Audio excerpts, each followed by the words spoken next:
શ્રીમદ ભાગવત કથા જ્ઞાન યજ્ઞના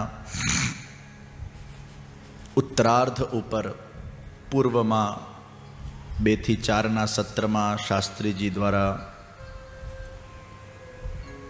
ભગવાન શ્રી કૃષ્ણ દ્વારકાધીશ બન્યા અને પછી એમના જુદા જુદા વિવાહ થયા આદિ પ્રસંગો સુદામા ચરિત્ર આપ સૌએ શ્રવણ કર્યું.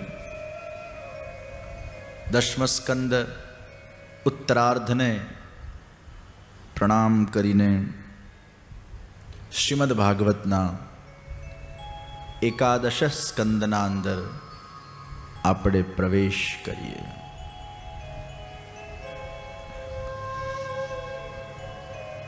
ભગવાન જ્યારે જ્યારે કોઈ ભાર વધે છે ત્યારે ત્યારે અવતાર ગ્રહણ કરે છે. ભૂમિ પર જ્યારે પાપનું ભાર વધ્યું ત્યારે ભગવાને અવતાર ગ્રહણ કર્યો. હવે ભગવાનને એમ થવા લાગ્યું કે આ ભૂમિ પર યાદવોનો પણ ભાર વધી રહ્યો છે. કરોડોની સંખ્યામાં યાદવો છે. ક્યાંક એમનામાં પણ એક ભાર વધે છે. અને પ્રભુના મનમાં એક લીલા કરવાની ઈચ્છા થઈ કે હવે બધા યાદવોનો પણ સંહાર થાય એવી કંઈક લીલા કરું.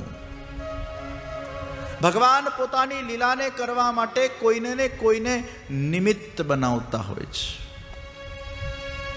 એવરીથિંગ ઇઝ ગોડ્સ લીલા, everything is God's play, everything is organized by God, everything is destined. કોઈ કે રામ ભગવાનને પૂછ્યું, હે પ્રભુ રામ, આપ તો પૂર્ણ પુરુષોત્તમ ભગવાન છો, સમુદ્રને પાર કરવું આપના માટે કઈ મોટી વાત નથી. આપ આમ આંખને ઝપકાવો અને આમ તરત ગાયબ થઈને લંકા પહોંચી શકો છો. એમાં આટલી બધી વિધિ કરવાની શું જરૂર હતી? જેમનામાં સમુદ્રને સુકાવવાની તાકાત હોય એ શું સમુદ્રને એમને આમ આંખ બંધ કરીને ઉલ્લંઘી ન શકે? ત્યારે રામ ભગવાન મુસ્કુરાઈને કહે છે, અમારો વાલિયો છે ને, વાલિયો, એ વાલિયાએ રામાયણમાં એવું લખ્યું, વાલ્મીકીજી આદરણીય, પણ રામજીની ભાષામાં, પ્રેમપૂર્વકની ભાષામાં, તો એમને લખ્યું कि राम भगवान सेतु बनाकर, पत्थरों का सेतु बनाकर फिर लंका पहुंचे. तो राम भगवान हंसता हंसता के छे, હવે જે સ્ક્રિપ્ટ લખાઈ ગઈ હોય ને મારે એ જ ફોલો કરવી પડે.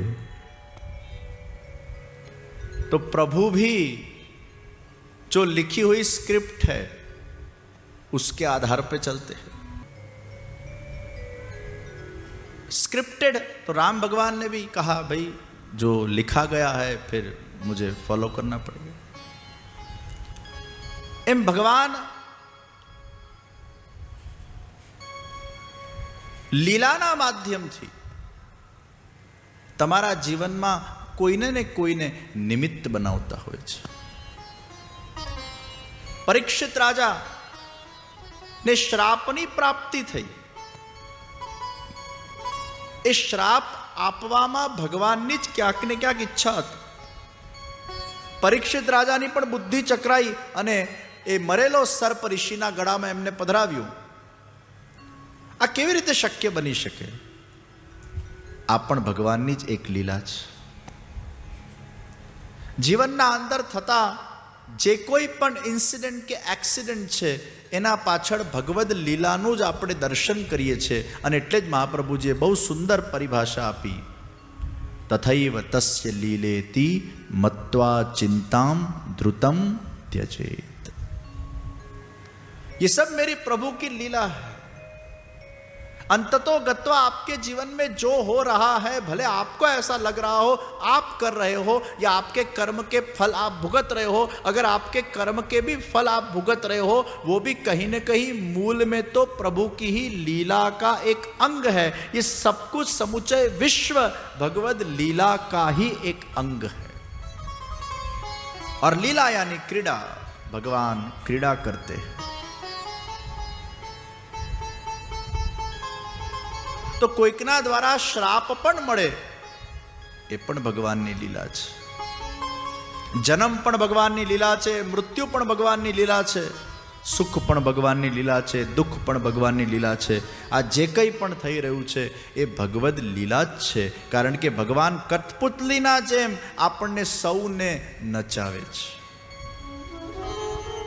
કોઈ અસુર બને એ પણ ભગવાનની લીલા છે, કોઈ દેવ બને એ પણ ભગવાનની લીલા છે, કોઈ સજ્જન બને એ પણ ભગવાનની લીલા છે, કોઈ દુર્જન બને એ પણ ભગવાનની લીલા છે. ભગવાનના ફિલ્મમાં કોઈ વિલનનો રોલ પ્લે કરે છે તો કોઈ હીરોનો રોલ પ્લે કરે છે. હીરોને પેમેન્ટ વધારે મળે, વિલનને પેમેન્ટ ઓછું મળે. એટલે હીરો જે હોય, સજ્જન હોય, સારા વ્યક્તિ હોય, ભક્ત હૃદયના વ્યક્તિ હોય, એને ભગવાન ભક્તિ આપી દે છે. અને જે અસુરો હોય છે, રાક્ષસો હોય છે, એ પણ ભગવાનના જ લીલાના પાત્ર છે, એને પણ પેમેન્ટ આપવું પડે. એટલે એને ભગવાન પોતે પોતાના હાથે મારીને એમને મુક્તિ આપી દે છે. એકને ભક્તિ આપી દે છે તો એકને મુક્તિ આપી દે છે. પેમેન્ટ તો બંને બાજુ કરવું પડશે. તો कंस को कंस बनाने वाला कौन? कृष्ण ही है. और रावण को रावण बनाने वाला कौन? श्री राम ही है. तो श्री कृष्ण और श्री राम अपने लीला के अंदर अलग अलग पात्रों को वही तो डिजाइन करते हैं. तो जो पहले से सुनिश्चित हुआ है, राम भगवान ની ઈચ્છા વગર સીતાજીનું હરણ રાવણ કરી શકે ખરો? અગર સીતાજીનું હરણ થયું છે એ પણ રામ ભગવાનની લીલા છે. માતા દ્વારા વનવાસ નો આદેશ થયો પિતાશ્રીના માધ્યમથી, એ પણ ભગવાનની લીલા છે. અને કેટલું સરસ સંયોજન છે. હું ઘણી વાર મારા કથામાં કહેતો હોઉં છું કે અંધ માતા પિતાનો એકમાત્ર દીકરો શ્રવણ કુમાર રાજા દશરથના તીરથી મરી જાય છે. ઘણીવાર આપણને એમ થાય એમાં શ્રવણ કુમારનો શું વાંક? અંધ માતા પિતાનો એકમાત્ર દીકરો, શું ઈશ્વર એને બચાવી ન શકે? એ માતા પિતાની સેવા જ કરતો હતો ને, કંઈ ખોટા કામ થોડો કરતો હતો. પણ છતાંય ભગવાનની લીલા જુઓ. ભગવાન કોઈને ને કોઈને નિમિત્ત બનાવતા હોય.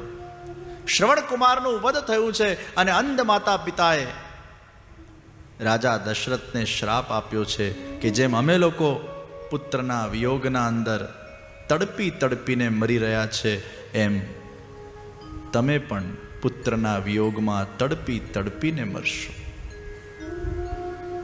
શ્રવણ કુમારનું વધ ના થયું હોત તો શ્રાપ ના મળ્યું હોત, શ્રાપ ના મળ્યું હોત તો રામજીનો વનવાસ ના થયો હોત. આ વનવાસ ના થયો હોત તો સીતાનું હરણ ન થાત, સીતાનું હરણ ન થાત તો રાવણનું વધ ન થાત. એ રાવણના વધને કરવા માટે ભગવાને શ્રવણ કુમારનો ભોગ લીધો. ये प्रभु की लीला है. Everything is organized, destined. છતાંય ઈશ્વરના હાથમાં સર્વ સત્તા છે.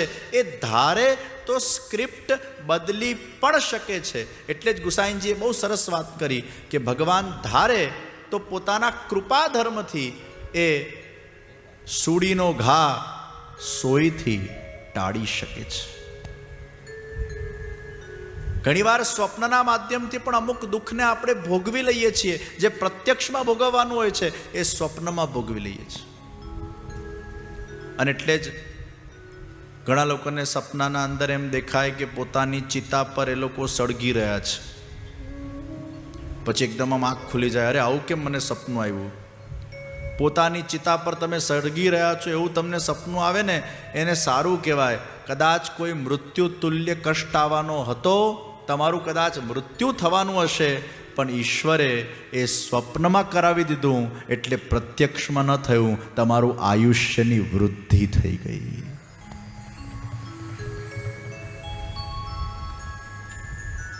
તો એક ભાઈએ મને પૂછ્યું, સપનામાં લોટરી લાગે તો કેવું? મેં કીધું રિયલમાં લાગવાની હશે. સપનામાં લોટરી લાગે તો કંઈ બહુ આનંદ કરવાની જરૂર નથી. એ પુણ્ય ભોગવાઈ ગયું. ઘણીવાર ભગવાન પાપને ભોગવાવી દે સપનામાં, ઘણીવાર ભગવાન પુણ્યને ભોગવાવી દે સપનામાં. તો ઘણીવાર સારા બહુ આવા સપનાઓ આવે કે બહુ જ આમ ધનની તમને પ્રાપ્તિ થઈ ગઈ હોય અને પછી તમે એમ વિચાર કરો હવે મને ધનની પ્રાપ્તિ થવાની છે, એમ નથી, એ થવાની હતી, એ ભોગવાઈ ગયું.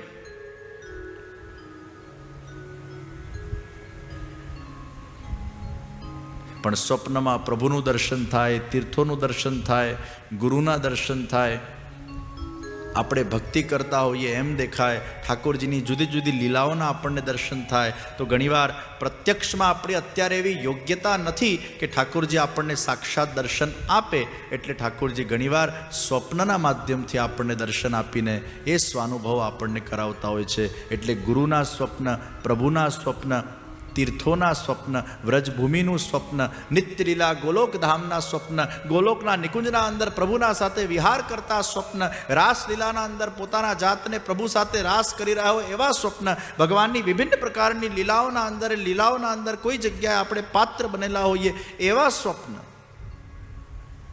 આ બહુ શુભ ગણાય છે.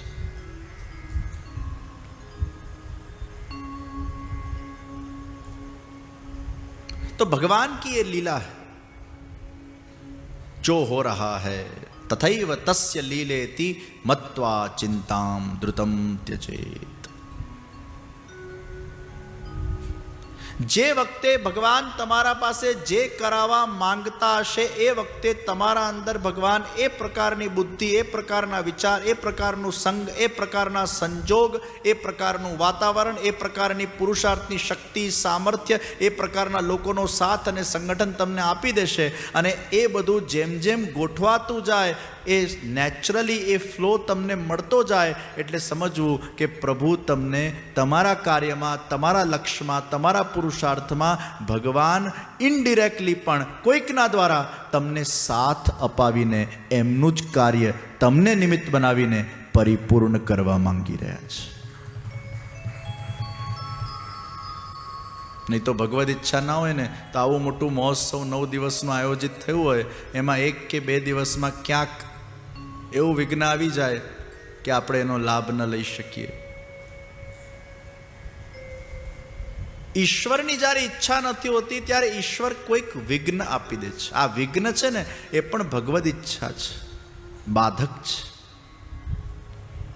ઠાકોરજીની સેવા કરવી હોય એમાં પણ ક્યાંક વિઘ્ન આવી જાય. હજી હસબન્ડ ના પાડે છે, એના મગજમાં નથી બેસતું, ના ઠાકોરજી અત્યારે નથી પધરાવાના ઘરે, એટલે પેલી બહેનમાં ખૂબ ભાવ હોય ઠાકોરજીની સેવા કરવાનો, પણ ક્યાંક પતિ વિઘ્ન બને, ક્યાંક સાસુ વિઘ્ન બને, ક્યાંક પરિવારજનો વિઘ્ન બને. તો ઠાકોરજીને આપણે વિનંતી કરતા હોઈએ છીએ, હે પ્રભુ તારી સેવા કરવાની, ભક્તિ કરવાની ખૂબ મારા હૃદયના અંદર ઈચ્છા છે, ભાવના છે, પરંતુ હવે તું જ મારા પરિવારજનોની બુદ્ધિને ક્યાંક ફેરવ. તારા હાથમાં છે, તું ચૂટકી વગાડે અને દરેકની બુદ્ધિ ફેરવાઈ જાય. તારામાં કેટલું બધું સામર્થ્ય છે હે પ્રભુ, પણ તું કૃપા કરશે ત્યારે જ હું સેવા કરી શકીશ એવો મને વિશ્વાસ છે. તો પ્રભુ ઉપર વિશ્વાસ રાખીને અષ્ટાક્ષરના જાપ કરીએ, મનથી પ્રભુની સેવા કરીએ, અને જ્યારે અનુકૂળતા થશે, યમુનાજીની કૃપા થશે, પરિવારજનો સામેથી તમને કહેશે કે હવે તું સેવા કર, હવે મને કોઈ વાંધો નથી.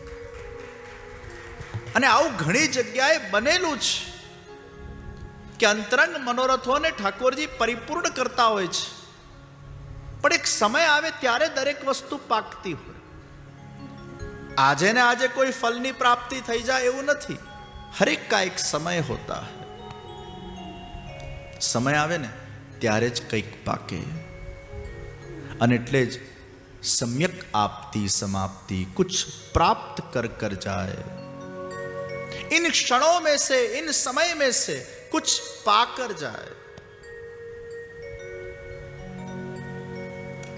અહીંયા બેઠેલા કેટલા બધા લોકોએ અને ટીવી પર નિહાળી રહેલા કેટલા બધા લોકોએ કેટલી બધી વાર કથાઓ સાંભળી હશે, પણ કોઈ એક કથા, કોઈ કથાનો એક દિવસ, કોઈ કથાનો એક સત્ર, કોઈ કથાનો એક કલાક, કોઈ કથાનો એક અડધો કલાક, કોઈ કથાની એક 10 મિનિટ, કોઈ કથાની એક 1 મિનિટ, કોઈ કથાનું એક 30 સેકન્ડનું એક વાક્ય, એ તમારા હૃદયમાં અગર લાગી પડે ને, જેમ વરસાદ પડતો હોય અને છીપલામાં એક મોતી સમાઈ, એક બૂંદ સમાઈ જાય વરસાદની અને મોતી બનીને બહાર નીકળે, એમ હૃદયરૂપી છીપલામાં આ શબ્દોના વરસાદના વચ્ચે એકાદ કોઈ વાક્ય, એકાદ કોઈ શબ્દ અગર હૃદયમાં ધારણ થઈ જાય, એ આપણા જીવનને મોતી રૂપ બનાવી દે, આપણા જીવનને પ્રેશિયસ બનાવી દે, આપણા જીવનને દિવ્ય બનાવી દે.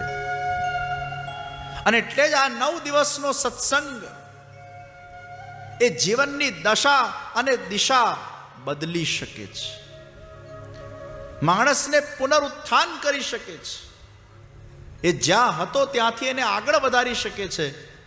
અને એટલે હું ઘણીવાર કહેતો હોઉં કે બ્યુટી પાર્લરના જઈને શરીરને આપણે નિખારીએ છીએ, અને આ સત્સંગ પાર્લરમાં આવીને મન, બુદ્ધિ, અંતઃકરણને આપણે નિખારીએ છીએ. આપણા હૃદયને નિખારીએ છીએ, આપણા અંતરાત્માના અવાજ આપણને સંભળાય. પાણી ઉપર લીલ બહુ જામી ગઈ છે, લીલને હટાવીએ તો અંદર શુદ્ધ પાણી ક્યાંક આપણને દેખાય. એમ આપણા અંતરાત્મા ઉપર એટલી લીલ જામી ગઈ છે, એટલા બધા કષાયો છે, વાસનાત્મક કષાય, અવિદ્યાત્મક કષાય, રાગાત્મક કષાય. અને આ કષાયોના કારણે, આ વિકારોના કારણે અંતરમાં રહેલો એ દિવ્ય આનંદની અનુભૂતિ આપણને ક્યાંક થઈ નથી રહી. સત્સંગના શ્રવણ કરવાથી ધીરે ધીરે કરતા કરતા કષાયો દૂર થાય, આ લીલ નીકળી જાય અને એને એ શુદ્ધ જળની પ્રાપ્તિ થાય. એના અંદર જે રહેલું છે તત્વ એ ઉજાગર બનવા લાગે.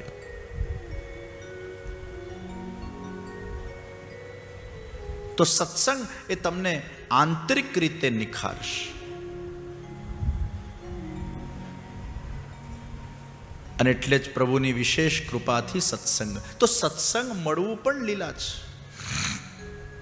આ તમને લોકોને એમ લાગે છે કે આટલા હજારો લાખો લોકો એ પોતાની ઈચ્છાથી આ સભા મંડપ સુધી આવ્યા છે. શક્ય જ નથી.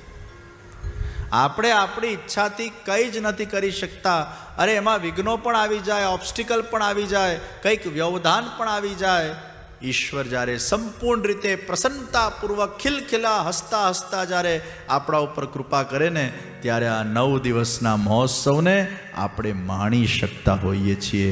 શાંતિથી બેસીને આ સત્સંગને શ્રવણ કરી શકતા હોઈએ છીએ. ભાગ્યશાળી છો તમે બધા જ શ્રોતાઓ, જે લોકો આ સત્સંગમાં આવીને આ દિવ્ય રસને પામી રહ્યા છે અને પોતાના જીવનને એક નવી દિશા પ્રદાન કરી રહ્યા છે.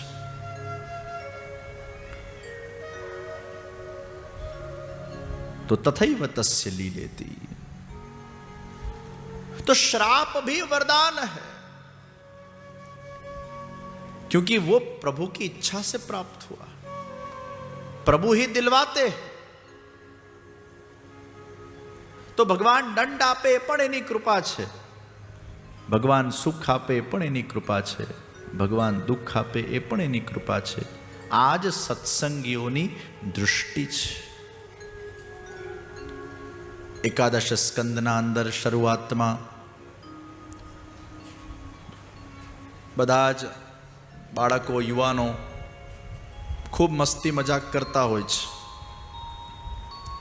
બધા મહાત્માઓ એક સાથે બેઠા હોય છે. કોઈ ધ્યાન કરે છે, કોઈ જપ કરે છે, કોઈ વાંચન કરે છે. અને આ યુવકોને તિખડ સૂજી, મજાક મસ્તી સૂજી. પ્રિયજનો, જ્યારે કોઈ જપ કરતું હોય ને એની મજાક નહીં કરતા, જ્યારે કોઈ સેવા કરતું હોય ને એની મજાક નહીં કરતા, કોઈ ભક્તિ કરતું હોય ને એની મજાક નહીં કરતા, કોઈ ભાવાવેશના અંદર અલગ અલગ પ્રકારે ઠાકોરજીની દિવ્ય લીલાઓનો અનુભવ કરતો હોય અને કદાચ પ્રભુમાં એનું ચિત્ત અને મન એવું તલ્લીન થઈ ગયું હોય અને એવા એનો દિવ્ય આનંદને અનુભવ કરતો હોય, અને એવું આપણે જ્યારે કોઈકને જોઈએ એની મજાક નહીં કરતા. કારણ કે ભક્તોની મજાક, ગુરુજનોની મજાક, સંતોની મજાક, તાદૃશીજનોની મજાક જ્યારે કોઈ વ્યક્તિ કરે છે એ ઈશ્વરથી સહેવાતું નથી. આ બાળકોને, યુવાનોએ આ મહાત્માઓની પરીક્ષા લેવા માટે મજાક કર્યું. એક પુરુષને સ્ત્રી બનાવ્યા, અને એને ગર્ભવતી બનાવી. અને મહાત્મા પાસે લઈ ગયા અને બધા મહાત્માઓને પૂછે છે, આને છોકરો થશે કે છોકરી થશે? બાજુમાં બેઠેલા દુર્વાસાજીને ખબર પડી ગઈ કે આ લોકો અમારી મશ્કરી કરે છે, મજાક કરે છે. મહાત્માઓ પ્રભુના ધ્યાનમાં હતા, જપ કરતા હતા, ભગવદ કાર્ય કરતા હતા, અને એમાં આવો ખલેલ પાડવો. દુર્વાસા મુનિ તો આમ પણ ગુસ્સાવાળા, ક્રોધાયમાન થયા અને બોલવા લાગ્યા, ન છોકરો થશે ન છોકરી થશે, મૂસલ થશે. જનિષ્યતિ વો મંદા મૂસલ कुलनाशनम, और ये मूसल तुम्हारे पूरे कुल का नाश करेगा, याद रखना, ये मेरा श्राप है. હવે આ મજાક મસ્તી પણ કરાવનાર તો ક્યાંક પ્રભુ જ છે, લીલા કરવી હતી. અને દુર્વાસા મુનિ દ્વારા શ્રાપ પણ પ્રભુએ અપાવડાવ્યું, કારણ કે મૂળમાં હવે યાદવોનું સંહાર કરવું છે. એકાદશ સ્કંદના અંદર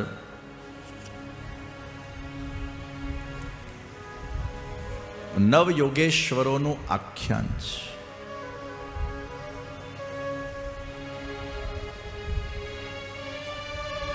ઋષભદેવના પુત્ર ભરતજી, જે ભરતજીના નામ પરથી ભારત નામ પડ્યું. અને ભરતજીના ચરિત્રને આપણે શ્રીમદ ભાગવતમાં સાંભળી ચૂક્યા કે હિરણીના અંદર, એ બાળકના અંદર આસક્તિ થઈ અને એમને પાછું હિરણ બનવું પડ્યું. આ પ્રસંગ આપણને સૌને ખબર છે. એ ભરતજીના નાના 9 ભાઈ એ નવ યોગેશ્વર બન્યા.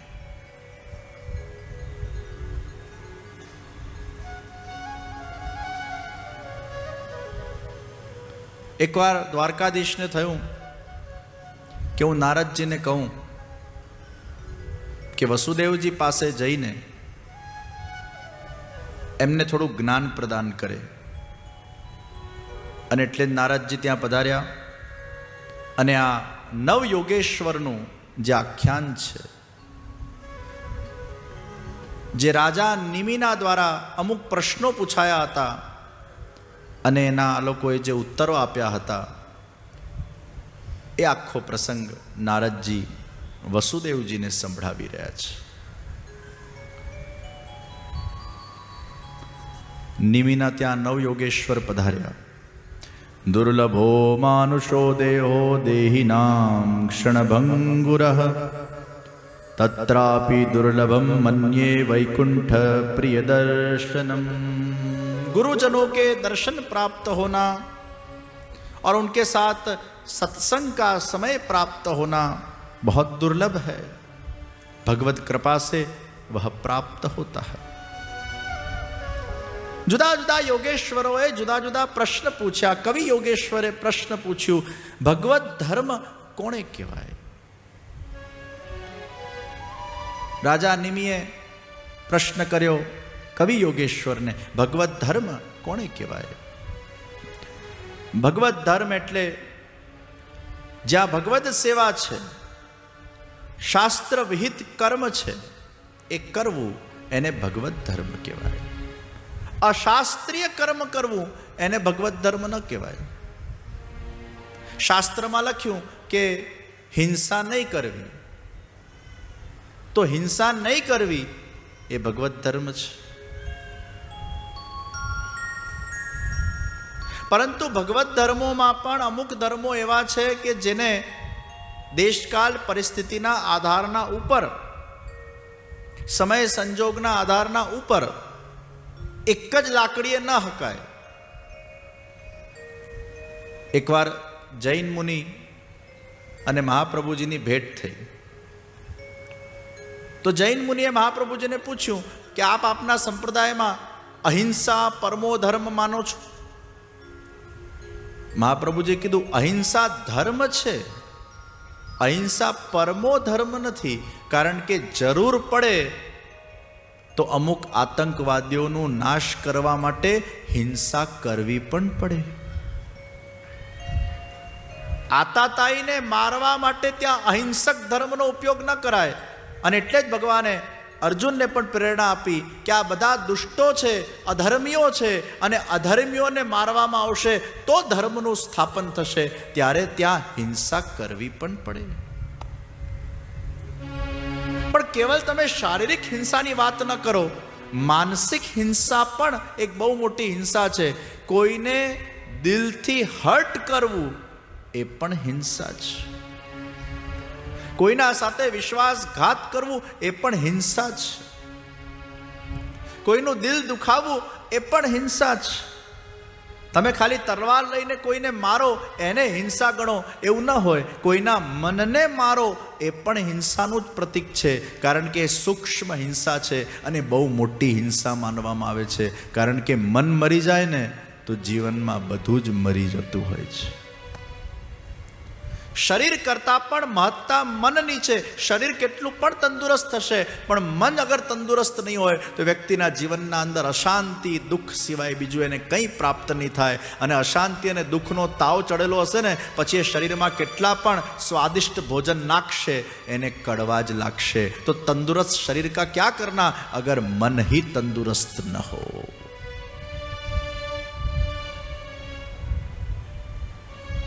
અને એટલે જ કોઈના મનને મારવું એ પણ હિંસા છે.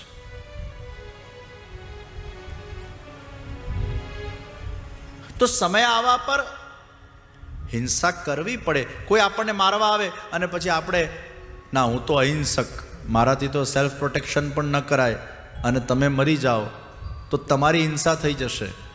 તમારી હિંસા ન થાય. કોઈ તમને મારવા આવે અને તમે સામે સેલ્ફ પ્રોટેક્શન આપો અને એમાં કદાચ હિંસા થઈ જાય તો પોતાના જાતના રક્ષણ માટે હિંસા એ ધર્મ છે.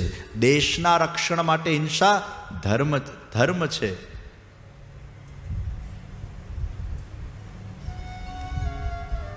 તો શાસ્ત્રવિદ ધર્મોનું પાલન કરવું. હરિયોગેશ્વરને પ્રશ્ન કરવામાં આવ્યો રાજા નિમિ દ્વારા, ભગવત ધર્મને અનુસરવા વાળા કેટલા પ્રકારના લોકો છે?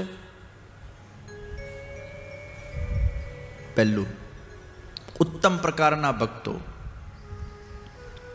સર્વમાં જે પ્રભુનું દર્શન કરે છે, આ સર્વ આત્માઓ એમાં પ્રભુ બિરાજે છે. અને જેના મનમાં શત્રુઓ માટે પણ દુર્ભાવ નથી, એ ઉત્તમ ભક્ત કહેવાય. આ ઉત્તમ ભક્ત બનવું એ બહુ કઠિન છે. કદાચ તમને ઠાકોરજીના અંદર પ્રેમ હશે, ભક્તિ હશે, કદાચ તમે બીજામાં ઈશ્વરના દર્શન કરતા પણ થઈ જાઓ, પરંતુ શત્રુઓ માટે દુર્ભાવ ન થાય આ બહુ કઠિન છે.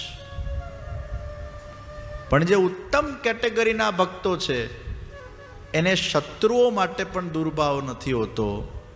એ શત્રુઓ પર પણ દયા કરે છે. કયા ભાવનાથી દયા કરે છે?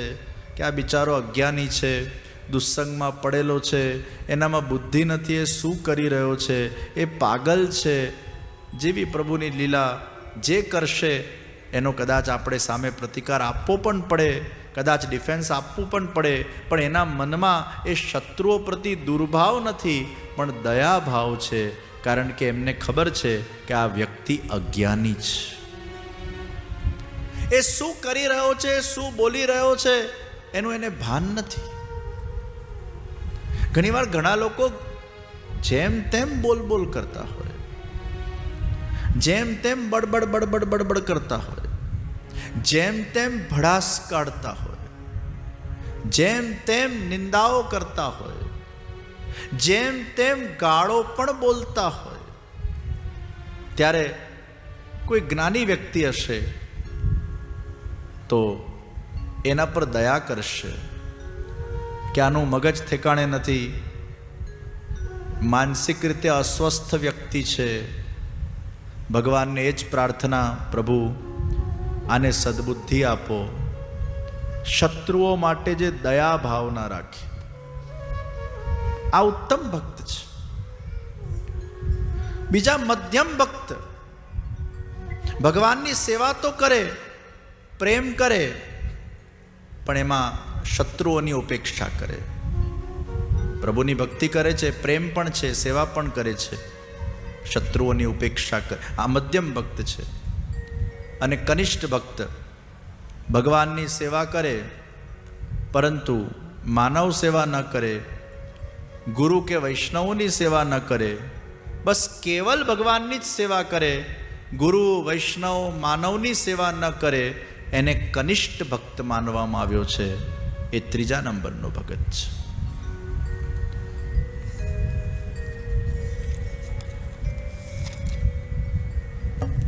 યોગેશ્વરોએ પોતાનું સુંદર આખ્યાન આપ્યું.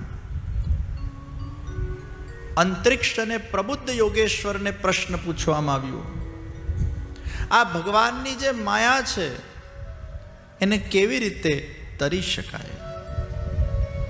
ડગલે ને પગલે ભગવાનની માયા લાગે છે. અને સાચી વાત છે ને.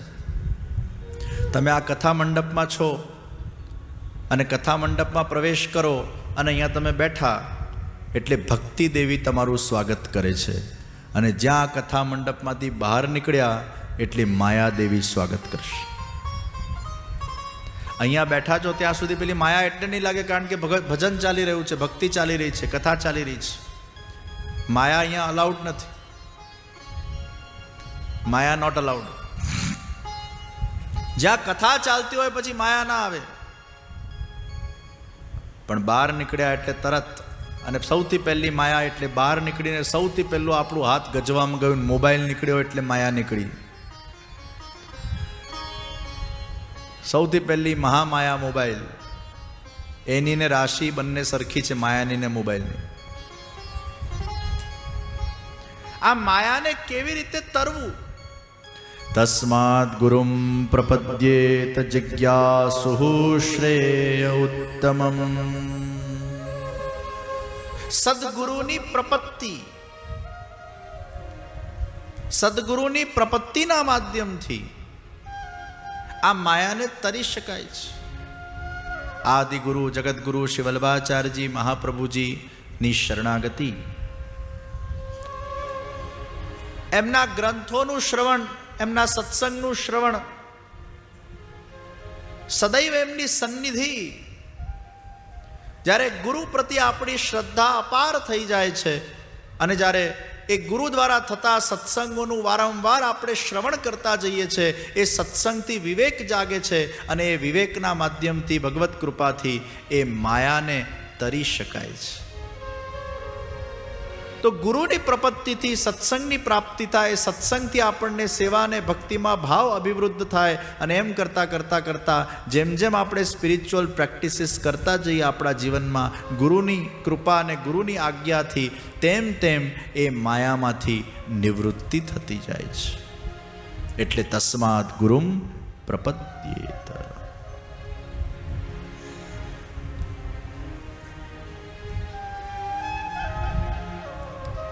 એકાદશ સ્કંદના 10મા અધ્યાયમાં ઉદ્ધવજી અને ભગવાને જે સુંદર સંવાદ કર્યો, ઉદ્ધવજી અને પ્રભુનું મિલન થયું અને ભગવાને જે ઉદ્ધવજીને ઉપદેશ આપ્યો, તો 10મા અધ્યાયના અંદર ઉદ્ધવજીએ બહુ સુંદર પ્રશ્ન કર્યા છે. સાધક માટેના નિયમોને ઉપાય શું? આ કથાના પૂર્ણાહુતિના દિવસે જે લોકો પણ હવે ભક્તિમાં આગળ વધવા માંગે છે અને જે ઈચ્છે છે કે મારે ભક્તિના માધ્યમથી મારું આત્મકલ્યાણ કરવું છે, મારે પ્રભુના ધામ સુધી પહોંચવું છે અને જન્મ મૃત્યુના ફેરામાંથી મુક્ત થવું છે, જે લોકો ખરેખર ઈચ્છે છે કે અમે અમારા જીવનમાં સ્પિરિચ્યુઅલ પ્રોગ્રેસ કરવા હવે માંગીએ છીએ, ભલે કદાચ અમુક વર્ષો ગયા પાણીમાં, હવે જાગ્યા ત્યારથી સવાર, અને હવે અમે ઈચ્છીએ છીએ કે અમારે હવે અધ્યાત્મ માર્ગમાં આગળ વધવું છે. તો એના નિયમો કયા? તો ઉદ્ધવજીને ભગવાન કૃષ્ણે એવા અલગ અલગ નિયમ આપ્યા. સૌથી પહેલું નિયમ, સાધક અહિંસક હોવો જોઈએ. ઇન્ટેન્શનલી કોઈની હિંસા ન કરે. પેલું બેટ છે ને, એને આમ લગાડી દેવાનું તમારે, પછી એને અડીને કોઈ મચ્છર મરે તો જુદી વાત છે, પણ તમે આમ બેટ લઈને આમ પેલો આમ ગદા લઈને આમ ફરતા રહો ને પછી આમ ચટક ચટક ચટક ચટક પેલો અવાજ આવે ને પછી તમે ગણ્યા કરો 1 2 3 4 5 6 7 8 10 મચ્છર માર્યા, એવું પોતાના હાથે કરવાની જરૂર નથી. પણ છતાંય ઝેરીલા મચ્છર મારવામાં કોઈ અપરાધ નથી, કારણ કે આપણામાં કંઈક એનું ઝેર ચડે અને આપણના કંઈક રોગ થઈ જાય. હવે ડેન્ગુ છે, ડેન્ગુના મચ્છરને મારો નહીં, તમને ડેન્ગુ થઈ જાય અને એ જાન લેવા બીમારી થઈ જાય તો તમે મરી જાઓ. એટલે એમ મારવામાં વાંધો નથી, પણ ડિરેક્ટ શું કામ મારવું?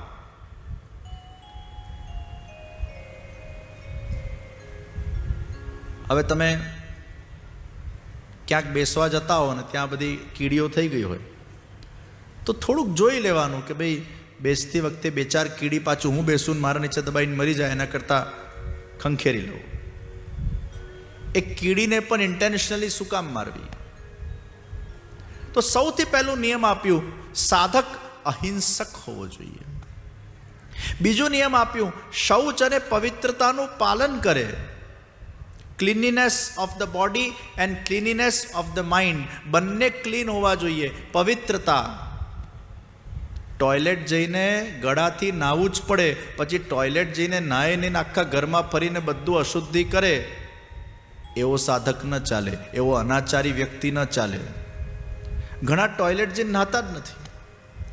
ભલે માથાથી ન નાહો પણ ગળાથી નાહવું પડે. યુરિનરીમાં જાઓ એ જુદી વાત છે, પણ જો તમે શૌચ ગયા અર્થાત એમાં ગળા સુધીનું સ્નાન છે.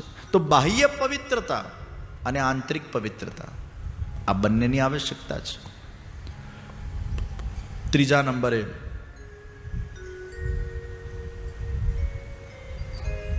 મદભિજ્ઞમ ગુરુમ શાંત ઉપાસિત મદાત્મકમ. ગુરુની સેવા જે મારું સ્વરૂપ માનીને કરે છે એવો ભક્ત પણ મને ગમે છે. ચોથું, શિષ્યોમાં ક્યારે અભિમાન ન થવું જોઈએ અને કોઈના માટે ખરાબ ન વિચારે. ચોથો નિયમ, અભિમાન ભગવાનને ગમતું નથી અને આપણા મનમાં કોઈના માટેનો ખરાબ વિચાર પેદા થાય કે આનું અહિત થાય, એ પણ સાધક અવસ્થામાં જ્યારે તમે ભક્તિ માર્ગમાં આગળ વધતા હો તો એ ક્યાંક હાનિરૂપ છે, એ તમારામાં પેદા ન થવું જોઈએ. પાંચમું, આળસનો નિષેધ. આળસુ સાધક ન હોવો જોઈએ. સવારે બ્રહ્મ મુહૂર્તમાં ઉઠી જવાનું એટલે ઉઠી જ જવાનું. 12 વાગે પેલો બેડ પર પડ્યો રહે એને સાધક કહેવાય કે બાધક કહેવાય? 4 કે 5 કે 6 વાગે જે વહેલો ઉઠતો હોય, જેનામાં આળસ નથી અને જે ફ્લેક્સિબલ છે, મને આ નહીં ફાવે, મને તે નહીં ફાવે, ચાલશે, ફાવશે, ગમશે વાળો જોઈએ. ફ્લેક્સિબલ હોય, કોઈ પણ પરિસ્થિતિ હોય, કેવી પણ અવસ્થા હોય, કેવી પણ વ્યવસ્થા હોય, એમાં પોતાના જાતને એ ઢાળી દે, ભળી જાય પરિસ્થિતિ પ્રમાણે. સાધક એવો હોવો જોઈએ.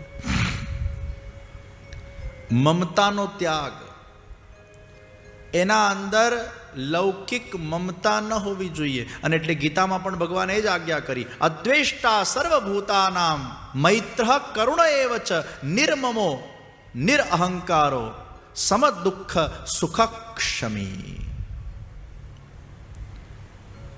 કેવો ભક્ત મને ગમે છે? અદ્વેષ્ટા સર્વભૂત, જે દ્વેષ વગરનો છે, મૈત્ર ભાવવાળો, કરુણા ભાવવાળો, અને ત્યાં કીધું નિર્મમો, મમતા વગરનો. તો કોઈક ભક્તે કીધું, પ્રભુ આ બીજા બધા નિયમો તો બરાબર છે, પણ મમતા કેમ ત્યજવી? અને મમતા તો જવાબદારી જ, આ મારું છે તો જવાબદારી છે ને. આ મારો પરિવાર, આ મારી સંસ્થા, આ મારું રાજ્ય, આ મારું શહેર, આ મારું ઘર, આ મારું બિઝનેસ, આ મારું ઓફિસ, આ મારો ધંધો, આ મારા પૈસા. અગર મારું પણ જ નહીં હોય તો પછી એમાં જવાબદારી કેવી રીતે આવશે? તો માણસ કેરલેસ થઈ જશે. જે કરવું એ કરને, મારે શું લેવા દેવા? જો મમત્વ જ નહીં હોય તો મારે શું લેવા દેવા? Why I am concerned? Why I should take care of it? Why I should take a responsibility of it? Who am I? મેં તો અલિપ્ત હું. ભગવાને તો કહી દીધું મમતા રાખવાની નહીં, એટલે હું તો મમતા રાખતો નથી. પછી કોઈ માંદું પડે, સાદું કરે, જન્મે મરે, મારે શું લેવા દેવા? નિર્મમો. તો તમારું છોકરું માંદું પડે ને પછી તમે એમ કહો ભગવાને કીધું મમતા નહીં રાખવાની, પડવા દો માંદો, તો એનો ઉપચાર કરવો કે નહીં કરવો? એની સારવાર કરવી કે નહીં કરવી? એના માટેના પ્રયત્ન કરવા કે નહીં કરવા? એ બધું જ કરવાનું છે. અહીંયા નિર્મમો એટલે કેટલું સુંદર વાત આપણા ત્યાં પુષ્ટિ માર્ગમાં કહેવામાં આવે છે કે તમે જ્યારે તમારા પરિવારની પણ સેવા કરો છો, એ પણ ક્યાંક કૃષ્ણ સેવા સદા કાર્યનો ભાગ છે. કારણ કે આ પરિવાર મારું નથી. પરિવારને મારું માનવું અને મમત્વ રાખીને એની પરવરિશ કે એના કર્તવ્યોનું પાલન કરવું, ત્યાં કદાચ દોષ આવે. પણ જ્યારે આપણે આપણા પરિવારને આ પ્રભુના છે, બ્રહ્મ સંબંધ લીધા પછી જ્યારે આપણે સમર્પણ કરી દીધું હોય, એટલે મારું ઘર પ્રભુનું ઘર થઈ ગયું. મારું આ દેહરૂપી ઘર પણ છે, પ્રભુનું ઘર છે. જેમ મેં પૂર્વમાં કીધું, આ ઇન્દ્રિયો પણ ભગવાનની ગાય છે અને પ્રભુનું ગૌચારણ થઈ રહ્યું છે. તો મારા પરિવારજનો પણ પ્રભુના છે. એ ભાવનાથી એમની સેવા કરવી, એમની સેવા પણ એ વખતે કૃષ્ણ સેવા સદા કાર્યા જ થઈ જતી હોય છે. તો પ્રભુ થકી મહારાજ છે એ ભાવના રાખવી, એ નિર્મમો.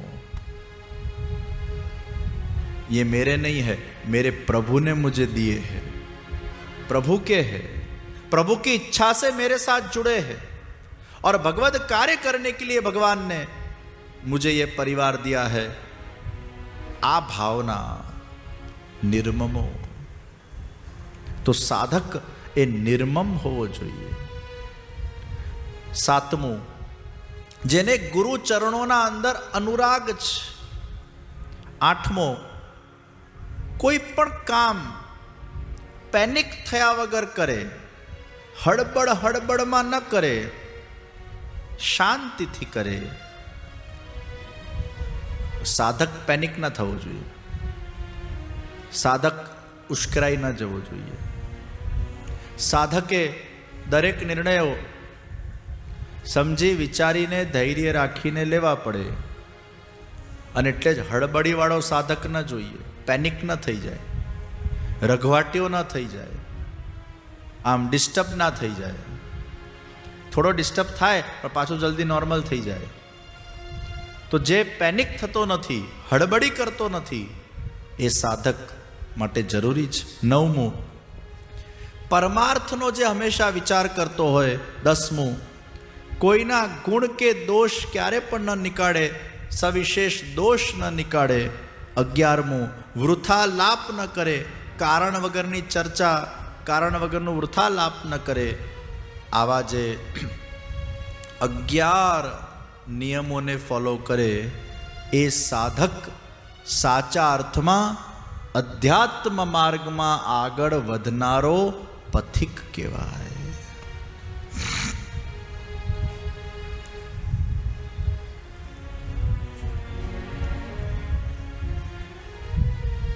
એકાદશ અધ્યાયના અંદર ઉદ્ધવજીએ પ્રશ્ન કર્યો, આપના ભક્ત એ કેવા હોય છે અને કેવા ભક્ત આપને ગમે છે? પહેલું, જે કૃપા મૂર્તિ હોય, કોઈ પણ પ્રાણીથી વેરભાવ ન કરે, બીજું, ઘોર દુઃખને પણ જે પ્રસન્નતાપૂર્વક સહન કરે. આપણે અત્યંત દુઃખમાં હોઈએ ને પછી પેલા દુખડા ગા ગા કરીએ, ગા ગા કરીએ, ગા ગા કરીએ, તો જે દુખડાને ગા ગા કરે એવા સાધક ભગવાનને નથી ગમતા. કારણ કે દુઃખ પણ ભગવાનનું કૃપાનું એક અંગ છે એવું માનીને પ્રસન્નતાપૂર્વક આવેલી જે ચેલેન્જ છે, આવેલી જે પરિસ્થિતિ છે, આવેલા જે સર્કમસ્ટેન્સીસ છે, હવે એને આપણે બદલી તો શકવાના નથી. એ યા તો આપણા પ્રારબ્ધ કર્મના અનુસાર આવ્યા છે, યા ભગવદ્ લીલાના સ્વરૂપે ભગવદ્ ઈચ્છાથી આવ્યા છે. હવે જે આપણને મળ્યું છે એનો સહર્ષ પ્રસન્નતાપૂર્વક સ્વીકાર કરીને દુઃખને સહન કરવું. અને આજ મહાપ્રભુજીએ પણ આપણને કીધું, ત્રિદુઃખ સહનમ ધૈર્યમ. દુઃખ આવે ત્યારે પ્રશ્ન નહીં કરો આ મને કેમ આવ્યું છે. આવ્યું એમાં કંઈક કારણ હશે, કંઈક ઈશ્વરની લીલા હશે, કંઈક મારા કર્મો એવા હશે, કદાચ ભગવાન આમાંથી પણ મને કોઈક લેસન લર્ન કરાવવા માંગી રહ્યા છે. એ ભાવનાથી એને દ્રષ્ટિથી જોવું અને દુઃખનો પ્રસન્નતાપૂર્વક સ્વીકાર કરવો. ત્રીજું, પાપ વાસનાઓથી જે મુક્ત રહે. ચોથું, સર્વનું જે હિત કરે. પાંચમું, સાત્વિક ભોજન લે. દર 2 દિવસે મેગી ખાવા જોઈએ, દર 2 દિવસે પાસ્તા ખાવા જોઈએ, દર 2 દિવસે પીઝા ખાવા જોઈએ, દર 2 દિવસે બર્ગર ખાવા જોઈએ, દર 2 દિવસે બધું જંક જ ખા કરે. જેવું ખાશો એવા બનશો. જંક ખાશો તો મગજ જંક થશે. અને એટલે જ સાધક માટે આહાર બહુ અગત્યનું છે. અને એટલે જ આપણા ત્યાં પ્રસાદી ભોજનની એક મહિમા છે કે તમે ઠાકોરજીનું પ્રસાદી ભોજન, સાત્વિક ભોજન. છઠ્ઠું, પ્રભુ ઉપર પૂર્ણ ભરોસો. સાતમું, ભૂખ તરસ શોક મોહ તમારા વશમાં હોવા જોઈએ. ક્યારેક 2 દિવસ ખાવાનું ન મળે તો એવા ભૂખ્યા ડાસ ન થઈ જઈએ કે આપણું મન આપણા કંટ્રોલમાં ન રહે.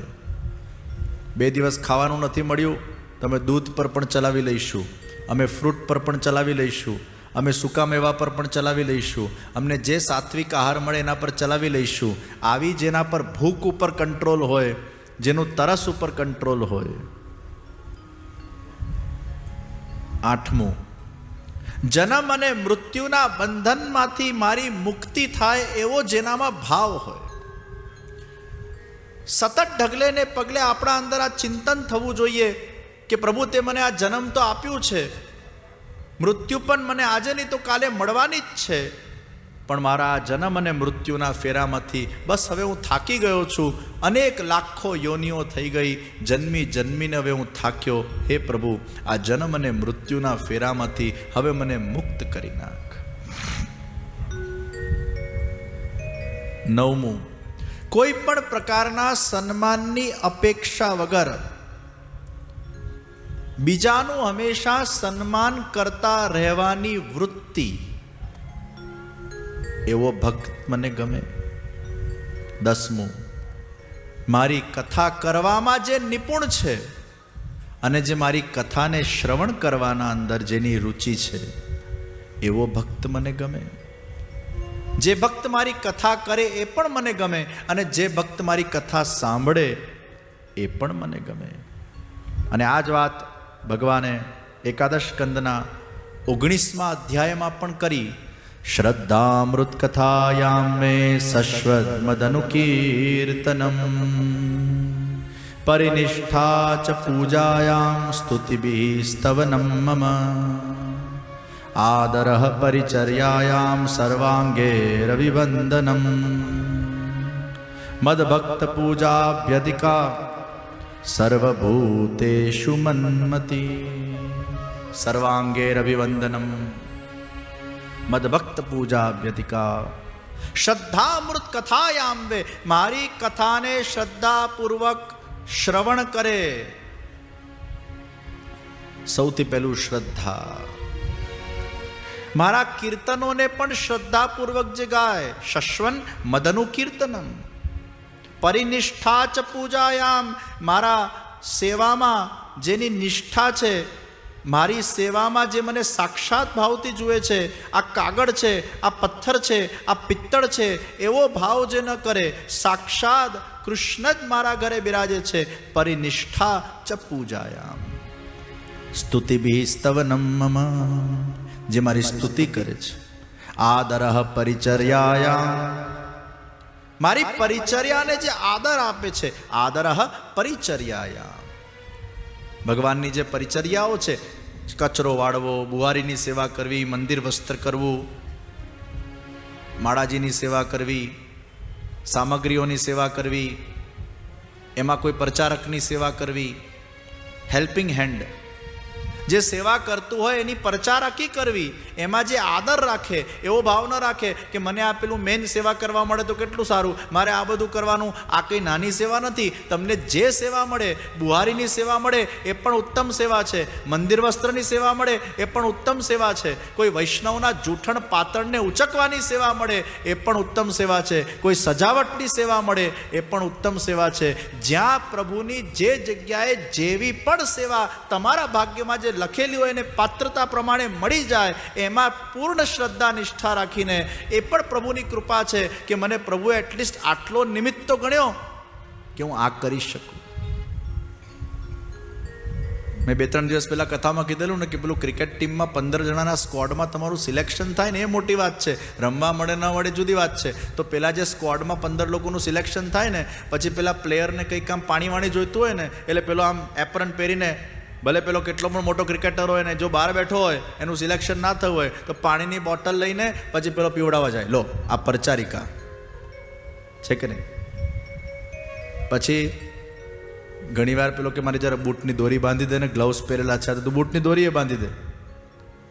ઘણીક વાર પેલો ઓર્ડર કરે, ક્રિકેટર બેટ લઈ આવો જરા, બેટ મારો જરા બરાબર નથી, પેલો બેટ લઈને દોડતો આવે.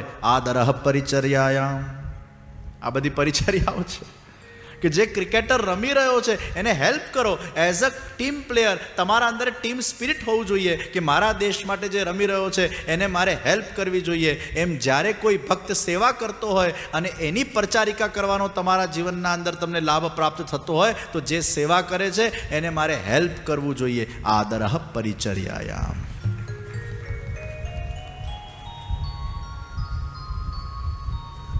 કોઈ ભગવત કાર્ય આપણે કરતા હોઈએ, પુષ્ટિ પ્રચારનું કાર્ય આપણે કરતા હોઈએ, ત્યારે કોઈ લીડર અગર કામ કરતું હોય, એ લીડરના સાથે ઇન્જિનના સાથે ડબ્બા બનવા એ પણ પરિચર્યા છે, એને મદદ કરવું એ પણ પરિચર્યા છે.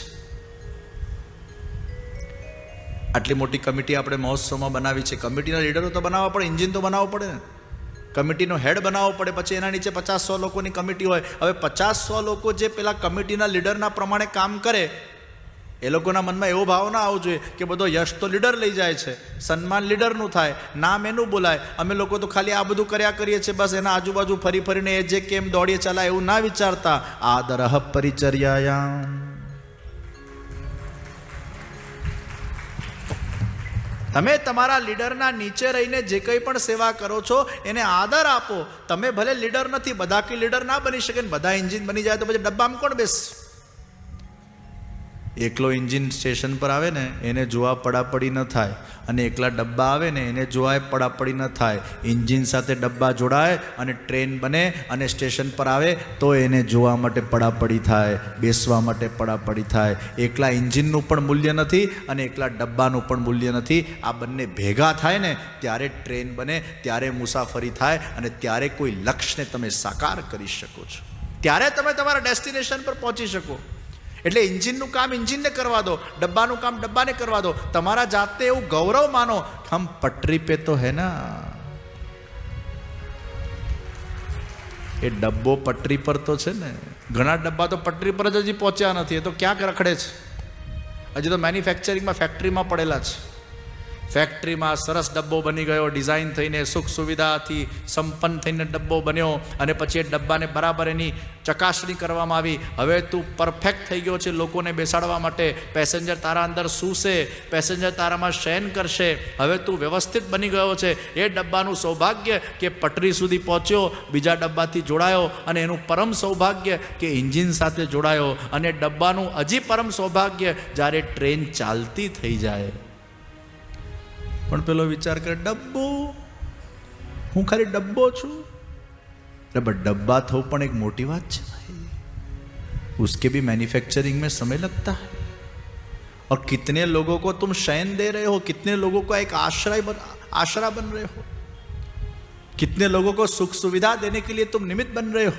आदरह परिचर्यायाम, आ बधी ज प्रकारनी जे परिचर्याओ छे, अमारा संगीतवाळा छे परिचर्या कहेवाय. कथा जे करता होय एने बेकग्राउंडमां म्यूजिक आपवुं. हवे पेला गिरीभाईने एम थाय हूँ कथा करतो थई जाऊं तो आ बधुं मारे हूँ वगाड़ वगाड़ करवानुं, एवुं ना होय. आनी एक जुदी भूमिका छे, आ परिचर्या छे. अमारा संगीतवाळा बहु सरस, अमारा गिरीभाई ताळीओ वगाड़ो एमना माटे खूब जोरदार. अमारा सिंगर अने 2-in-1 छे, ऑलराउंडर. पछी अमारा जमशेदपुरथी वासुड़ीवाळा नाम शुं छे, विजयभाई साहू અને પિનાંકભાઈ તબલા બહુ સરસ વગાડે છે. હા ભાઈ ક્યાંના છે, શું નામ છે? મનીષલાલ, અમદાવાદ. સરસ સરસ. આ ટીમ માટે ખૂબ તાળી વગાડો. આ બધું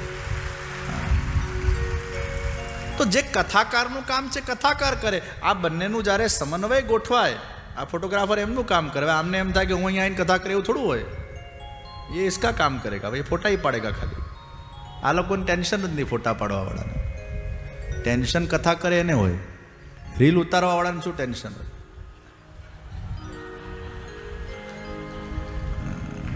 આ લોકો તો રિલેક્સ માઇન્ડથી આવે.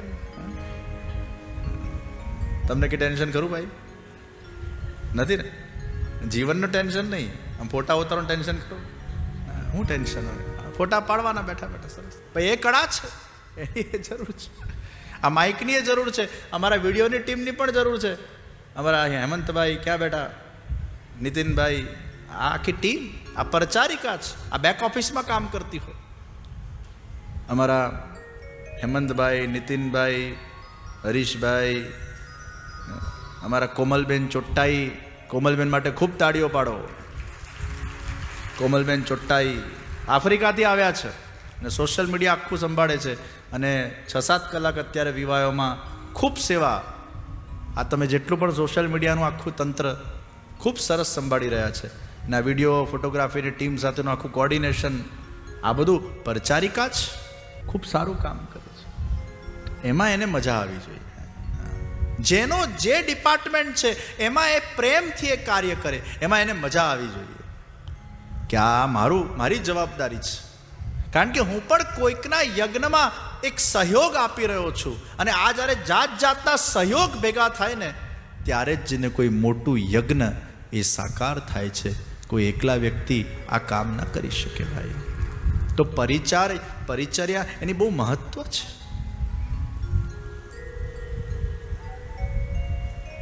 હેલ્પિંગ હેન્ડ તો જોઈએ છે. આદરઃ પરિચર્યાયામ સર્વાંગે અભિવંદનમ. બધા જ અંગો ભગવાનને વંદન કરતા હોય, અર્થાત બધા જ અંગોના અંદર એ દાસસ્વ ભાવ પ્રગટ થયેલો હોય. સર્વ અંગ ભગવાન સામે ઝૂકેલા રહે એટલે આપણે સાષ્ટાંગ દંડવત પ્રણામ કરીએ છીએ. પંચાંગ પ્રણામ એટલે 5 અંગથી કરેલો પ્રણામ, અને સાષ્ટાંગ એટલે લાંબા થઈ કરેલો પ્રણામ. મદભક્ત પૂજાભ્યધિકા. મારા ભક્તોની પૂજા મારાથી પણ જે અધિક કરે છે. ભગવાને બહુ સરસ સ્ટેટમેન્ટ આપ્યું છે, તમે મારી સેવા તો કરો પણ મારા જે ભક્તો છે એમની મારાથી પણ વધારે સેવા કરજો, એ મને વધારે ગમશે. જેમ આપણા ત્યાં કોઈ મહેમાન આવ્યા હોય તો આપણે આપણા સ્ટાફ લોકોને કહીએ ભાઈ મારું ધ્યાન ઓછું રાખજે તો ચાલશે, પણ મહેમાનોનું ધ્યાન વધારે રાખજે. કારણ કે અતિથિ દેવો ભવ, એ નાખુશ ન થવા જોઈએ. તું 2 રોટલી મને ઓછી આપજે પણ 4 રોટલી ત્યાં વધારે આપજે. મહેમાન ખુશ થઈને જવો જોઈએ. એમ ઠાકોરજી કહે છે તું કદાચ મારી સેવામાં આગો પાછો થશે ચાલશે, પણ મારા ભક્તોની સેવા બરાબર કરજે. એ ભક્તોની સેવા બરાબર કરશે ને એમાં મને પ્રસન્નતા થશે. તો આપણે જ્યારે કોઈ પણ વૈષ્ણવોનું કાર્ય કરીએ છીએ, ગુરુનું કાર્ય કરીએ છીએ, તો ગુરુ અને વૈષ્ણવનું કાર્ય એ પ્રભુને બહુ પ્રિય છે. અને એ જ્યારે કોઈ નિષ્ઠાપૂર્વક કરે છે એના પર ઠાકોરજી પ્રસન્ન થઈ જાય છે. યદનિશોધારયિતુમ મનો બ્રહ્મણી નિશ્ચલમ મયી સર્વાણી કર્માણિ નિરપેક્ષઃ સમાચર. ભગવાન કહે છે કે કદાચ કોઈને સેવામાં, પૂજામાં, અન્ય કોઈ પણ મારા સ્વરૂપાદી સેવામાં રસ ન હોય, કોઈ જપે ના કરી શકતું હોય, ધ્યાન પણ ના કરી શકતું હોય, કોઈને આ બધા કશામાં રસ નથી, તો છેલ્લો ઉપાય શું? મયી સર્વાણી કર્માણી નિરપેક્ષઃ સમાચર. બધા જ કર્મોને, એના કર્તવ્યોના વહનને મારા પ્રસન્નતા માટે જે કરે એવો ભક્ત પણ મને ગમે છે. કદાચ બીજું કંઈ જ ના કરી શકે તો પછી કર્મને ભગવાનના પ્રસન્નતા માટે કરો. કોઈ આર્મીમાં છે, હવે કદાચ ભગવાનની ભક્તિ નથી કરતો પણ રાષ્ટ્ર ભક્તિ કરી રહ્યો છે, અને એ આર્મી એ દેશ રક્ષાના અંદર, એ રાષ્ટ્ર રક્ષાના અંદર પોતાની ફરજ બજાવતો હોય, અને એ વખતે જ્યારે એ બોર્ડર ઉપર બંદૂક લઈને બેઠો હોય અને બસ મનમાં એવો ભાવ કરી લે, પ્રભુ અત્યારે તો મારાથી બીજી કંઈ તારી સેવા નિપતી નથી, બીજું કંઈ હું કરી શકતો નથી, પણ બસ હું મારા દેશની રક્ષા કરું છું ને, હું મારા દેશ માટેની મારી ફરજ નિભાવું છું ને, બસ એ મારું કર્મ છે, એ તારા પ્રસન્નતા માટે હું કરું છું. આ ભાવનાથી પેલો આર્મી જ્યારે દેશની રક્ષા કરે ને ત્યારે ઠાકોરજીને લાગે, હા તું મારા દેશની રક્ષા કરે છે, મારા પ્રજાની રક્ષા કરે છે, મારા ભક્તોની રક્ષા કરે છે, તું ભક્તોનો રખેવાલ છે, તારું કર્મથી હું પ્રસન્ન થઈ જાઉં છું.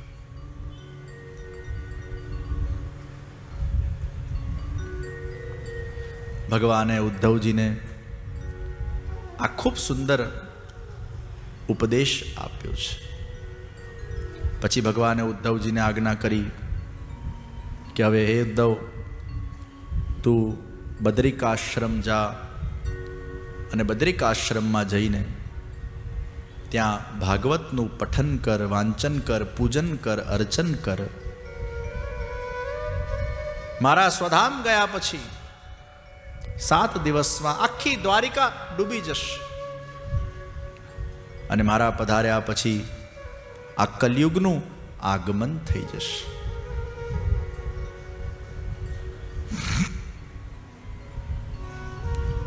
દત્તાત્રેયના 24 ગુરુની કથા આવે છે. દરેકમાંથી કંઈક ને કંઈક શીખવું જોઈએ. પૃથ્વી તો સહનશીલતા, વૃક્ષ તો સહનશીલતા, પથ્થર મારે તો પણ વૃક્ષ ફળ આપે. એમ કદાચ પેલું બહુ સરસ આપણા માનનીય પ્રધાનમંત્રી નરેન્દ્રભાઈ મોદીજી બોલતા હોય છે, તુમ जितना हम पर कीचड़ डालोगे हम उतने कमल खिलाएंगे. કોઈ કેટલું પણ બોલે, કેટલું પણ કીચડ ઉઠાડે, કેટલી પણ નિંદા કરે, પણ અમે કમળ ખીલાવાનું નહીં છોડીએ, અમે અમારું સારું કામ કરવાનું નહીં છોડીએ, અમે ખીલતા નહીં રૂકીએ. તો વૃક્ષને પથ્થર મારો તો પણ એ ફળ આપે. વાયુ સુગંધ અને દુર્ગંધને સમાન રીતે લે છે, તરત પછી છોડી દે છે, એને કાયમ માટે એનામાં રહેતું નથી. એમ જીવનના અંદર થતી કદાચ ખરાબ ઘટનાઓ છે, કોઈ દુર્ગંધ આવી હોય તો વારંવાર એને યાદ ન કરો અને મનને પ્રદૂષિત ન કરો.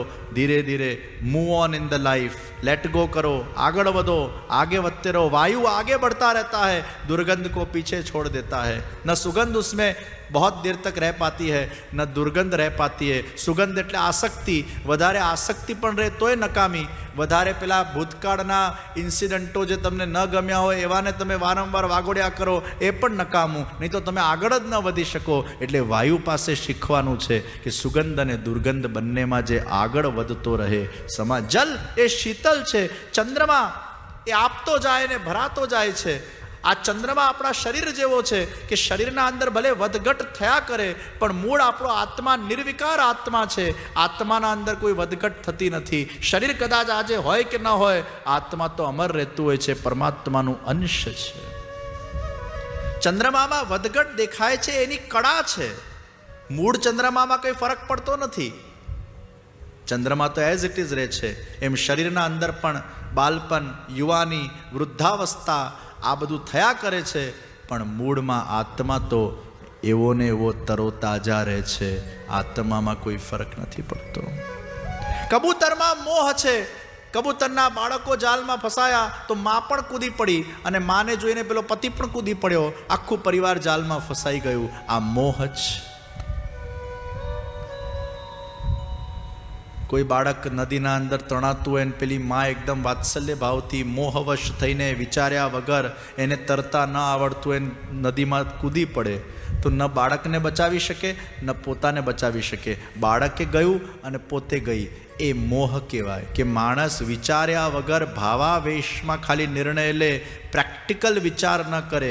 પ્રેક્ટિકલ વિચાર કર્યા વગર નિર્ણય એ મોહ લેવડાવે છે. એ મોહ વિચારે નહીં આગળ પાછળ, બસ કૂદી પડો. પણ થોડોક વિચાર તો કર ભાઈ, બાળક તો ગયું, તું પણ જશે. કબૂતરથી મોહ. અજગર ભોજનની ચિંતા કરતો નથી, જો મિલે ઉસમે સુખી. અજગર કરે ન ચાકરી, પંછી કરે ન કામ. દાસ મલુકા કહીએ, સબકે દાતા રામ. ન અજગર ચાકરી કરવા જાય છે, ન પંછી કોઈ કામ કરે છે.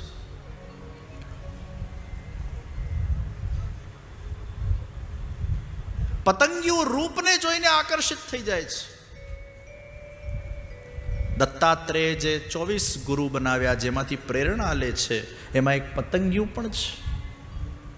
અગ્નિ સામે જઈને પતંગિયાઓ આમ હોમાતા જાય, પણ બીજા પતંગિયામાં એ બુદ્ધિ ના આવે કે અમારે ના હોમાવું જોઈએ.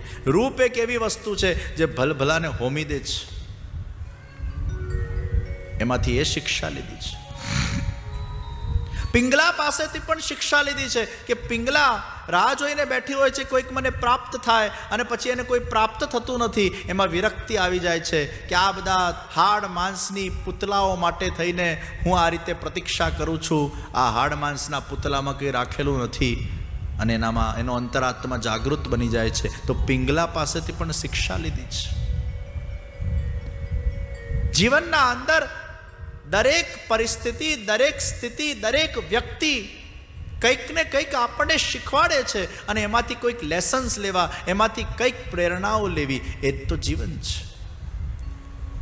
કોઈના અંદર કોઈ દોષ આપણને દેખાતો હોય તો એ દોષ આપણામાં ના આવે એની કાળજી લેવી, કે એ દોષથી એને કેટલું નુકસાન થયું તો આપણામાં ના આવવું જોઈએ. અને એટલે જ હંસ પણ દત્તાત્રેયજીના ગુરુ છે. ગુણગ્રાહ્ય. દૂધ અને પાણી ભેગા હોય, પાણી છોડી દે અને દૂધને ગ્રાહ્ય કરી નાખે. એમ જેનામાં જે ગુણ છે એને ગ્રાહ્ય કરો, જેનામાં જે સારાઈ છે એને ગ્રાહ્ય કરો. આ ખરાબ, પેલો ખરાબ, વ્યક્તિ ખરાબ, આ ખરાબ, ખરાબીને જોશું તો એમાંથી ગુણ ગ્રાહ્ય નહીં થાય. એટલે હંસ જેમ પાણીને છોડી દે છે, એમ દરેક વ્યક્તિમાં જે સારાઈ છે એને ગ્રાહ્ય કરીને પોતાના અંદર એની કોઈ સારી આદતને ઇમ્પ્લિમેન્ટ કરવા માટેનો પ્રયાસ કરવો જોઈએ. તો આ હંસ વૃત્તિ કહેવાય. મહાભારતનો યુદ્ધ સમાપ્ત થયો. પટ્ટી પહેરેલી ગાંધારી ભગવાનને મળે છે. લાશો પડેલી છે એના સગા દીકરાઓની, અને આક્રંદ રુદન થઈ રહ્યું છે. અને ગાંધારી આક્રંદ રુદન કરતા કરતા પ્રભુને શ્રાપ આપે છે કે તમારા પણ આ જ રીતે યાદવ કુલનું નાશ થશે,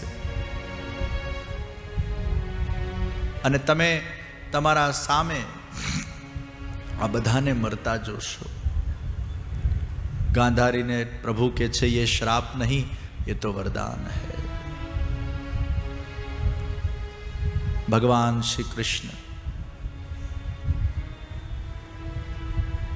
સ્વધામ ગમન કરવાની તૈયારી કરી રહ્યા છે. જે મુસલ પેલા બાળકોએ મજાક કરી હતી અને એમાંથી જે મુસલ નીકળ્યું એ પછી રાજ દરબારમાં લઈ જવામાં આવ્યું. ઉગ્રસેન રાજાએ કીધું કે આ મુસલને ભૂકા કરીને સમુદ્ર કિનારે ફેંકી દો, સમુદ્રમાં વહાવી દો. એના અમુક અંશો ત્યાં રહ્યા. એમાંથી એક નાનો ટુકડો, એક માછલી ગળી ગઈ, અને પછી એ માછલી કોઈકના હાથમાં આવી, શિકારીના, અને એ માછલીમાંથી એ ટુકડો મળ્યો, અણીદાર ટુકડો હતો. એનાથી એને બાણ તૈયાર કર્યું. એ જે ભૂક્કો હતો મુસલનો, એમાંથી તીખી વનસ્પતિઓ પેદા થઈ અને એકાદ કોઈક નાનો ઝઘડો થયો હશે, એમાંથી બધા લોકો ઝઘડવા લાગ્યા. સર્વ યાદવો એકબીજા સાથે ઝઘડ કરીને પેલા જે તીખી વનસ્પતિઓ હતી, અણીદાર વનસ્પતિઓ હતી, એનાથી એકબીજાને ઘોંચ કરવા લાગ્યા અને સર્વનું નાશ થવા લાગ્યું. પ્રભાસ ક્ષેત્રના અંદર વૃક્ષના નીચે એક પગને પગ પર ચડાવીને ભગવાન દ્વારિકાધીશ વિરાજમાન થયા છે. અને એવા સુંદર લાલીવાળા ચરણારવિંદ છે, જે ચરણારવિંદોનું ધ્યાન ભક્તો આંખ બંધ કરીને કરતા હોય છે. એવા સુંદર લાલીયુક્ત ચરણારવિંદ દૂરથી કોઈકને દેખાયા, એને લાગ્યું આ કોઈ મૃગ છે. અને શિકારીએ બાણ છોડ્યો. જે મુસલનો પેલો અણીવાળો ભાગ જે માછલીમાંથી પ્રાપ્ત થયેલો, એનું જ બાણ તૈયાર કરવામાં આવ્યું, એની અણીનો ઉપયોગ કરવામાં આવ્યો. અને એ બાણ જ્યારે લાગ્યું, દ્વારકાધીશ મંદ મંદ મુસ્કુરા રહે. એમના ચરણારવિંદમાં જેને બાણ લાગ્યું, જરા પણ વિચલિત ન થયા, અવાજ ન કર્યો, મંદ મંદ મુસ્કુરા રહે. જેને બાણ ચડાવ્યો એને થયું, જ્યારે કોઈ શિકાર કરે ને શિકારી, ત્યારે આમ બાણ કોઈકને વાગે ને એટલે જોરથી અવાજ આવે એ પશુનો. એને થયું અવાજ કેમ ના આવ્યો? દોડતો પાસે આવ્યો અને જુએ છે તો દ્વારકાધીશના ચરણમાં એ બાણ ભૂકાયો છે. साष्टांग दंडवत प्रणाम करवा लाग्यो. अरे ये मैंने कौन सा बड़ा अपराध कर लिया? हे प्रभु, मैं तो घोर पापी हूं. मैंने आपके चरणारविंद में ये बाण चला दिया. मैं तो नरक में पड़ूंगा. द्वारकाधीश जी मुस्कुराता कह छे, तू नरक में नहीं जाएगा, तू स्वर्ग में जाएगा. अरे प्रभु, आपको मारकर मैं स्वर्ग में जाऊंगा? हाँ, तू स्वर्ग में जाएगा. अरे तू कोई साधारण जीव नहीं, तू तो मेरा राम अवतार का बाली है. सुग्रीव की मित्रता को न्याय देने के लिए तेरे साथ युद्ध किए बिना मैंने पीछे से बाण चलाया था. और बाली, तू अधर्मी था, इसलिए मैंने धर्मी मित्र का साथ दिया. लेकिन उस वक्त मुझे रंज रह गया था कि भले वो अधर्मी था, लेकिन उसके साथ युद्ध करके उसको मारना चाहिए था. और तू भी मरते मरते वक्त मुझे ऐसा कह के गया था कि प्रभु श्री राम, आप मेरे साथ युद्ध में अगर जीतते तो मुझे आनंद होता. ऐसे पीछे से मेरे पर वार किया और मुझे मृत्यु दंड दिया, ये अच्छी बात नहीं है. ये थोड़ा ऋण मेरा बाकी रह गया था.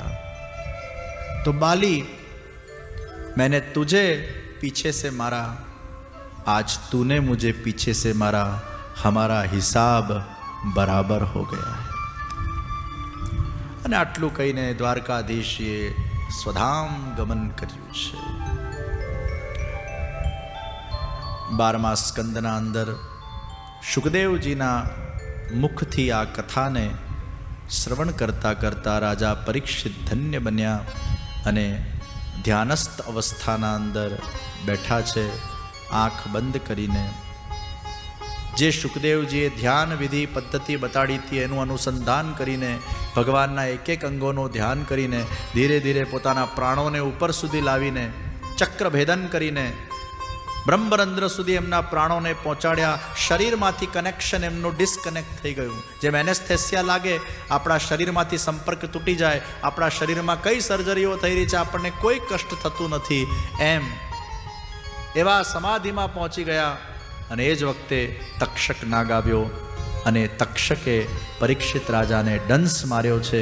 પરીક્ષિત રાજા ભસ્મભૂત થવા લાગ્યા. જરા પણ એમને કષ્ટ નથી થયું, જરા પણ એમને દુઃખ નથી થયું. એ તો પહેલાથી જ ભગવત સમાધિના અંદર પહોંચી ગયા હતા. રાજા પરીક્ષિતનું મોક્ષ થયું છે. શ્રીમદ ભાગવતજીની આ દિવ્ય કથાને આપણે વિરામ આપીએ અને શ્રીમદ ભાગવતજીના અંતિમ શ્લોકનું 3 વાર આપણે શ્રદ્ધાપૂર્વક પઠન કરીએ. નામ સંકીર્તનમ યસ્ય સર્વ પાપ પ્રણાશનમ પ્રણામો દુઃખ શમનસ તમ નમામિ હરિમ પરમ. નામ સંકીર્તનમ યસ્ય સર્વ પાપ પ્રણાશનમ પ્રણામો દુઃખ શમનસ તમ નમામિ હરિમ પરમ. નામ સંકીર્તનમ યસ્ય સર્વ પાપ પ્રણાશનમ પ્રણામો દુઃખ શમનસ તમ નમામિ હરિમ પરમ.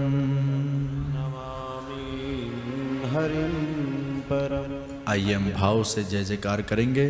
કોઈએ પોતાના કુર્સી પરથી ઊભા નથી થવાનું, બેઠા રહેવાનું છે. છેલ્લી આરતી પછી જ બધાએ ઊભા થવાનું છે. આજે ભાગવતજીની છેલ્લી આરતી કરીને આપણે વિદા લઈશું. બોલો શ્રી કૃષ્ણ કનૈયા લાલ કી જય, શ્રી વલ્લભાધીશ કી જય, શ્રી ગિરિરાજ ધરણ કી જય, શ્રી યમુને મહારાણી કી જય, શ્રીનાથજી પ્યારે કી જય, શ્રી બાલકૃષ્ણ લાલ કી જય, શ્રી ગુસાઈજી પરમ દયાલ કી જય, શ્રીમદ ભાગવત ભગવાન કી જય, શ્રી રાધે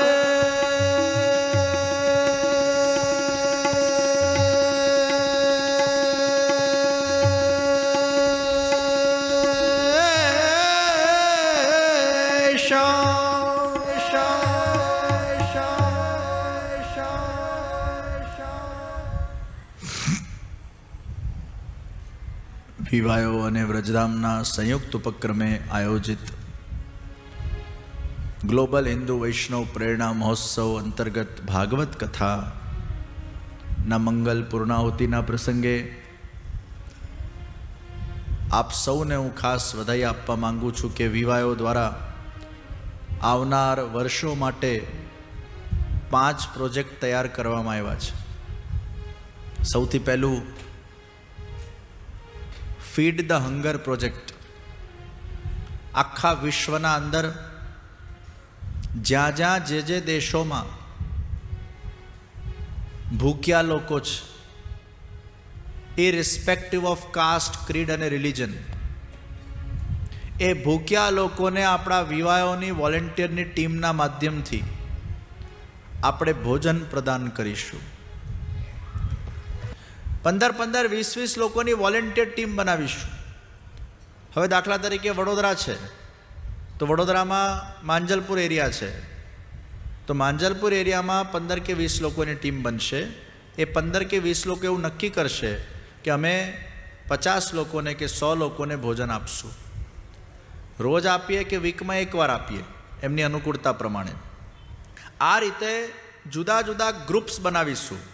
આ ગ્રુપમાં કોઈ પણ વ્યક્તિ રજીસ્ટર થઈ શકે છે અને આખા વર્લ્ડ વાઇડ આ અભિયાનને આપણે ચાલુ કરીશું. એટલે એમાં 3 ઓપ્શન હશે. એક ઓપ્શન કે 10 કે 15 લોકો પોતે એ ભોજનનો ખર્ચો ઉપાડે. બીજો ઓપ્શન 50% પોતે કરે, 50% હેડ ઓફિસ એ લોકોને આપે. અને ત્રીજું, એ લોકો ખાલી કાર્યકર્તા રૂપે કામ કરે અને હેડ ઓફિસ વિવાયો ઇન્ટરનેશનલ બોર્ડ એમને પૈસા આપે. આ રીતે એક ફોર્મ બનાવવામાં આવશે. એનું રજિસ્ટ્રેશન થશે. હજારો લાખો વોલેન્ટિયરને જુદા જુદા દેશોમાંથી ઊભા કરવામાં આવશે અને આપણે પ્રયાસ કરીશું કે વધુને વધુ ભૂખ્યાઓને આપણે ભોજન આપી શકીએ, એમની જઠરાગ્નિને આપણે સંતોષ આપી શકીએ. બીજો આપણો પ્રોજેક્ટ એ હિન્દુ સ્કૂલનો પ્રોજેક્ટ છે. પ્રિયજનો, જેટલી જરૂર મંદિરોની છે, જેટલી જરૂર હોસ્પિટલોની છે, એટલી જ જરૂર અત્યારે સંસ્કાર આપનારી સ્કૂલોની છે. મેં પૂર્વમાં આપને કહ્યું હતું કે વ્રજધામ આધ્યાત્મિક સંકુલમાં જૂના અતિથિ ભુવનને આખું નવું બનાવવામાં આવશે અને કૃષ્ણ સંસ્કાર વર્લ્ડ પ્રોજેક્ટ જે આપણે કરવા જઈ રહ્યા છે એમાં આખું સ્કૂલ અને ગુરુકુલનો આપણો પ્રોજેક્ટ છે. એ સેન્ટ્રલ બોર્ડ કે CBSE board as it is રહેશે. એકેડેમિક સ્ટડીઝ આપણે એઝ ઇટ ઇઝ છોકરાઓને ભણાવીશું, જે નોર્મલ સ્કૂલોમાં છોકરાઓ ભણતા હોય છે. પણ એક પીરિયડ એક્સ્ટ્રા હ્યુમન વેલ્યુઝ ઉપર, હિન્દુઇઝમ ઉપર મૂકવામાં આવશે. એટલે છઠ્ઠા ધોરણમાં બાળકોને સમજાવવામાં આવે, ભણાવવામાં આવે કે વ્યસનના શું નુકસાન છે, નોનવેજ ખાવાના શું નુકસાન છે, કઈ રીતે આપણા જીવનના અંદર સાત્વિક આહારના શું ફાયદાઓ છે. આપણા ભાગવતજી, ગીતાજી, રામાયણજી, પંચતંત્ર આ બધામાંથી સિદ્ધાંતો લઈને એ બાળકોમાં સંસ્કારનું સિંચન કરવામાં આવે. એટલે પહેલા ધોરણથી 12મા ધોરણ સુધી એ બાળક જ્યારે આપણી સ્કૂલમાં ભણે તો એને એકેડેમિક સ્ટડીઝ તો પ્રાપ્ત થાય જ, પણ સાથે સાથે હિન્દુ ધર્મના પુષ્ટિમાર્ગના બેસિક સિદ્ધાંતો એના અંદર દ્રઢ થઈ જાય, એક સારો માનવી બની શકે. આજે અમુક સ્કૂલોમાં લોકો ભણે છે જ્યાં શિક્ષણ અપાય છે, ખૂબ હાઈફાઈ શિક્ષણ અપાય છે, સારી વાત છે, પરંતુ ત્યાં સંસ્કારનો અભાવ છે. પછી એ સ્કૂલમાંથી જ બાળકો મોટા થઈને પછી ડ્રગ્સ લેતા થઈ જાય, દારૂ પીતા થઈ જાય, સિગરેટ ફૂંકતા થઈ જાય, એશો આરામ કરતા થઈ જાય અને જિંદગીને બદતર બનાવી દે. ખાલી બસ પૈસા કમાવો અને એને વાપરો ને એશો આરામ કરો, આ જ જીવનના એક ખાલી લક્ષ્ય બની જાય. પણ આ સ્કૂલના અંદર જે ભણશે એને શિક્ષણ સાથે સંસ્કાર પણ મળશે, પૈસો પણ મળશે, પણ પૈસા માટે દૃષ્ટિ કેવી હોવી જોઈએ, સત્કર્મ કઈ રીતે કરવા જોઈએ, એની પણ એને પ્રેરણા આપણી સ્કૂલમાં મળશે. તો ભવિષ્યના અંદર આગળ જતા દેશ અને વિદેશના અંદર આ હિન્દુ સ્કૂલ ચારે બાજુ ખોલવામાં આવશે અને આપણા બાળકોને સંસ્કારિત કરવામાં આવશે. આપણી પ્રી સ્કૂલ ચાલી રહી છે, જે પ્રદીપભાઈ ધામેચાના મનોરથ સ્વરૂપે વૃદ્ધામ આધ્યાત્મિક સંકુલમાં આપણે શરૂ કરી. હવે આખા ભારતમાં જુદી જુદી જગ્યાએ કૃષ્ણ કિડ્સ પ્રી સ્કૂલ ચાલુ થશે. એટલે પ્રી નર્સરી, નર્સરી, લોઅર અને અપર એ તો આપણા પાસે છે જ. હવે એમાંથી પાસ થઈને આપણી સ્કૂલમાં પછી એ ભરતી થાય. એટલે 1 થી 12મું ધોરણ, એટલે 12મા ધોરણમાં તો બાળક એટલું પરિપક્વ થઈ જાય, પછી કોલેજમાં જાય, ગમે તેટલું દુસ્સંગ લાગે, પણ એનો બેઝ એકદમ ક્લિયર થઈ ગયેલો હશે, આપણું ફાઉન્ડેશન એનું ક્લિયર થઈ ગયેલું હશે અને એક સારો માનવી બની શકશે. તો આ હિન્દુ સ્કૂલનો આપણો પ્રોજેક્ટ છે. નામ બીજું રાખશું, આ તો તમને સમજાવવા માટે હિન્દુ સ્કૂલ બોલું છું. ત્રીજા નંબરે હર ઘર ગૌ સેવા પ્રોજેક્ટ. આ હર ઘર ગૌ સેવા પ્રોજેક્ટના અંતર્ગત દરેક વ્યક્તિને ગાય પાડવી હોય છે. તો આપણે એક તો આપણી ડબાસાના અંદર ગૌશાળા છે જ, વ્રજધામ સંકુલમાં જે ચાલી રહી છે. સાથે સાથે જેટલા પણ ખેડૂતો છે, એ ખેડૂત પાસે જે ગાય હોય એ ગાયને એક વ્યક્તિ દત્તક લઈ લે. જે વ્યક્તિ એ ગાયને દત્તક લે, એ ગાય મરે ત્યાં સુધી એનું ભરણ પોષણ વાર્ષિક જે એક દ્રવ્ય સેવા નક્કી કરવામાં આવેલી હોય એ વ્યક્તિ આપે. એ વ્યક્તિને અગર એ ગાયનું દૂધ જોઈએ છે, ઘી જોઈએ છે, તો એ પણ એને સામે આપવામાં આવશે ખેડૂત દ્વારા. ખેડૂતને આપણે આશ્વાસન આપીએ છીએ કે તને આ ગાયનો કંઈ ખર્ચો નથી આવવાનો, ગાય વસુકી થઈ જાય તો પણ તારે આને વેચવાની નથી અને કસાઈને આપવાની નથી. એટલે ગાયનું રક્ષણ પણ થશે અને ગાયનું સંવર્ધન પણ થશે. હવે આ વિચાર કરો, આખા ભારતમાં હજારો ખેડૂતો છે જે ગાય રાખતા હશે. આપણે જે ભેંસ રાખે છે એના ઉપર બહુ ધ્યાન નથી આપતા અત્યારે આપણો વિષય ગૌરક્ષા પર છે અને ગૌ સંવર્ધન પર છે. તો જે ખેડૂતો ગાય રાખે છે એ ખેડૂત સાથે ડાયરેક્ટ અમે સ્પોન્સરને જોડી આપશું. એમાં વિવાહો તો ખાલી વચ્ચે નિમિત્ત જ બનશે. એ સ્પોન્સરને ખેડૂતનું નામ મળી જશે, કયા સિટીમાં છે, કયા ગામમાં છે, એ ખેડૂત રોજ એનાથી વિડીયો કોલ પણ કરી શકશે, પોતાની ગાયને જોઈ શકશે. એ ગમે ત્યાં ખૂણામાં હોય એ એના ગાય સાથે ડાયરેક્ટ ડાયલિંગ કરી શકે. અને ગાય પણ મારા જ પરિવારનું એક સદસ્ય છે, ભલે મારા સાથે નથી. જેમ મા બાપના દીકરા દીકરી બહાર ભણતા હોય, એમના સાથે ના હોય, પણ ક્યાંક વિડીયો કોલથી એ લોકો વાત કરતા હોય અને સંપર્ક રાખી શકે, એમ ગાય આપણા પરિવારનું એક સભ્ય બને, એ ખેડૂતના ત્યાં રહે અને આ જીવન આપણે એના સંપર્કમાં રહી શકીએ. આ પ્રકારની યોજના આપણે સૌથી પહેલી વાર ઊભી કરવા જઈ રહ્યા છીએ. એટલે હર ઘર ગૌશાળા આપણા બધાનું કર્તવ્ય અને દાયિત્વ છે કે એક એક ગાયનું પાલન આપણે બધાએ કરવું જોઈએ. એટલે ઇન્ડિવિજ્યુઅલ ગાય. ચોથો આપણો પ્રોજેક્ટ એ રાષ્ટ્ર સેવાનો પ્રોજેક્ટ છે. તો જે આ પર્યાવરણની આપણે સેવા કરી રહ્યા છીએ, બોરવેલના આપણા પ્રોજેક્ટો છે, વૃક્ષારોપણના આપણા જે બધા પ્રોજેક્ટો છે, શહીદોની અમુક એમના પરિવારોને સેવા આપવાના જે આપણા પ્રોજેક્ટો છે, તો એ આપણો ચોથો પ્રોજેક્ટ એ રાષ્ટ્ર સેવાનો પ્રોજેક્ટ. અને પાંચમો પ્રોજેક્ટ જે લાઈફ બ્લિસ પ્રોગ્રામ, કાલે સવારે 6 વાગે 1 કે સવા કલાકનું આ સેશન છે, જેમાં તમને શીખવાડવામાં આવશે કે શ્રી કૃષ્ણ શરણમ ઉપરનું બ્રિધિંગ, એનું ઇમ્પોર્ટન્સ, એનું એક પ્રેઝન્ટેશન. અમારા કલ્પનાબેન કારિયા લગભગ 75 વર્ષની એમની ઉંમર હશે, વયોવૃદ્ધ છે પણ સારા યોગી છે, અને એમના સાથે અમારી ઘણી ચર્ચા થઈ. એમને આખો પ્રોજેક્ટ ડેવલપ કર્યો અને ચક્ર બેલેન્સિંગ આખી યુનિક રીતે આપણે કઈ રીતે કરી શકીએ એના ઉપર મેં એમને થોડું માર્ગદર્શન આપ્યું. એમને પ્રેઝન્ટેશન તૈયાર કર્યું છે અને પોતે અહીંયા આવ્યા છે 3 દિવસ માટે. એ પણ કાલે આ લાઈફ બ્લિસ મેડિટેશન પ્રોગ્રામમાં સાથે રહેવાના છે. અને એમના સાથે ઘણા બધા નોન ઇન્ડિયન કોમ્યુનિટીના લોકો પણ જોડાયેલા છે. અને એ લોકો પણ આ લાઈફ બ્લિસ પ્રોગ્રામમાં ઇટલીથી પણ ખાસ એક બેન આવ્યા છે, જરા ઊભા થાય. ઇટલીથી આવ્યા છે ને? હા, આ ઇટલીથી ખાસ બેન આવ્યા છે, નોન હિન્દુ છે, પણ she has joined our life bliss program. અને ભવિષ્યમાં એ આપણા ટ્રેનર પણ બનવાના છે. એટલે apart from Hindus, non Hindu કોમ્યુનિટીના લોકોને પણ આપણે આ લાઈફ બ્લિસ પ્રોગ્રામ અંતર્ગત, કૃષ્ણ મેડિટેશન અંતર્ગત હવે જોડવા જઈ રહ્યા છે. અને વિશ્વના જુદા જુદા દેશોમાં પ્રવાસ કરીને આ મેડિટેશનનો આખો પ્રચાર પ્રસાર કરવામાં આવશે, એના ટ્રેનર ઊભા કરવામાં આવશે. તો કાલે ચક્ર બેલેન્સિંગ ઉપર આખું આપણે મેડિટેશન કરીશું. અહીંયા સવારે 6 થી 7:30નો આ સેશન હશે. એક્ઝેક્ટ 6 વાગે બધા અહીંયા એન્ટ્રી લઈ લેવાની છે. એટલે 5:45 બધાએ આવી જવાનું છે. 6 વાગ્યા પછી આપણે કોઈને અંદર નહીં આવવા દઈએ, મેડિટેશન ચાલુ થઈ જશે. એટલે 5:45 વાગે આપણે અહીંયા એન્ટ્રી લઈ લેવાની છે. મોબાઈલ બધાના બંધ કરી દેવામાં આવશે. રેકોર્ડિંગ સ્ટ્રિક્ટલી એનું અલાઉડ નથી. અને અહીંયા આપણે એ 1.5 કલાકનો એ લાઈફ બ્લિસ મેડિટેશન સેશન, આ તો એક ખાલી તમને ચખાડવા માટે.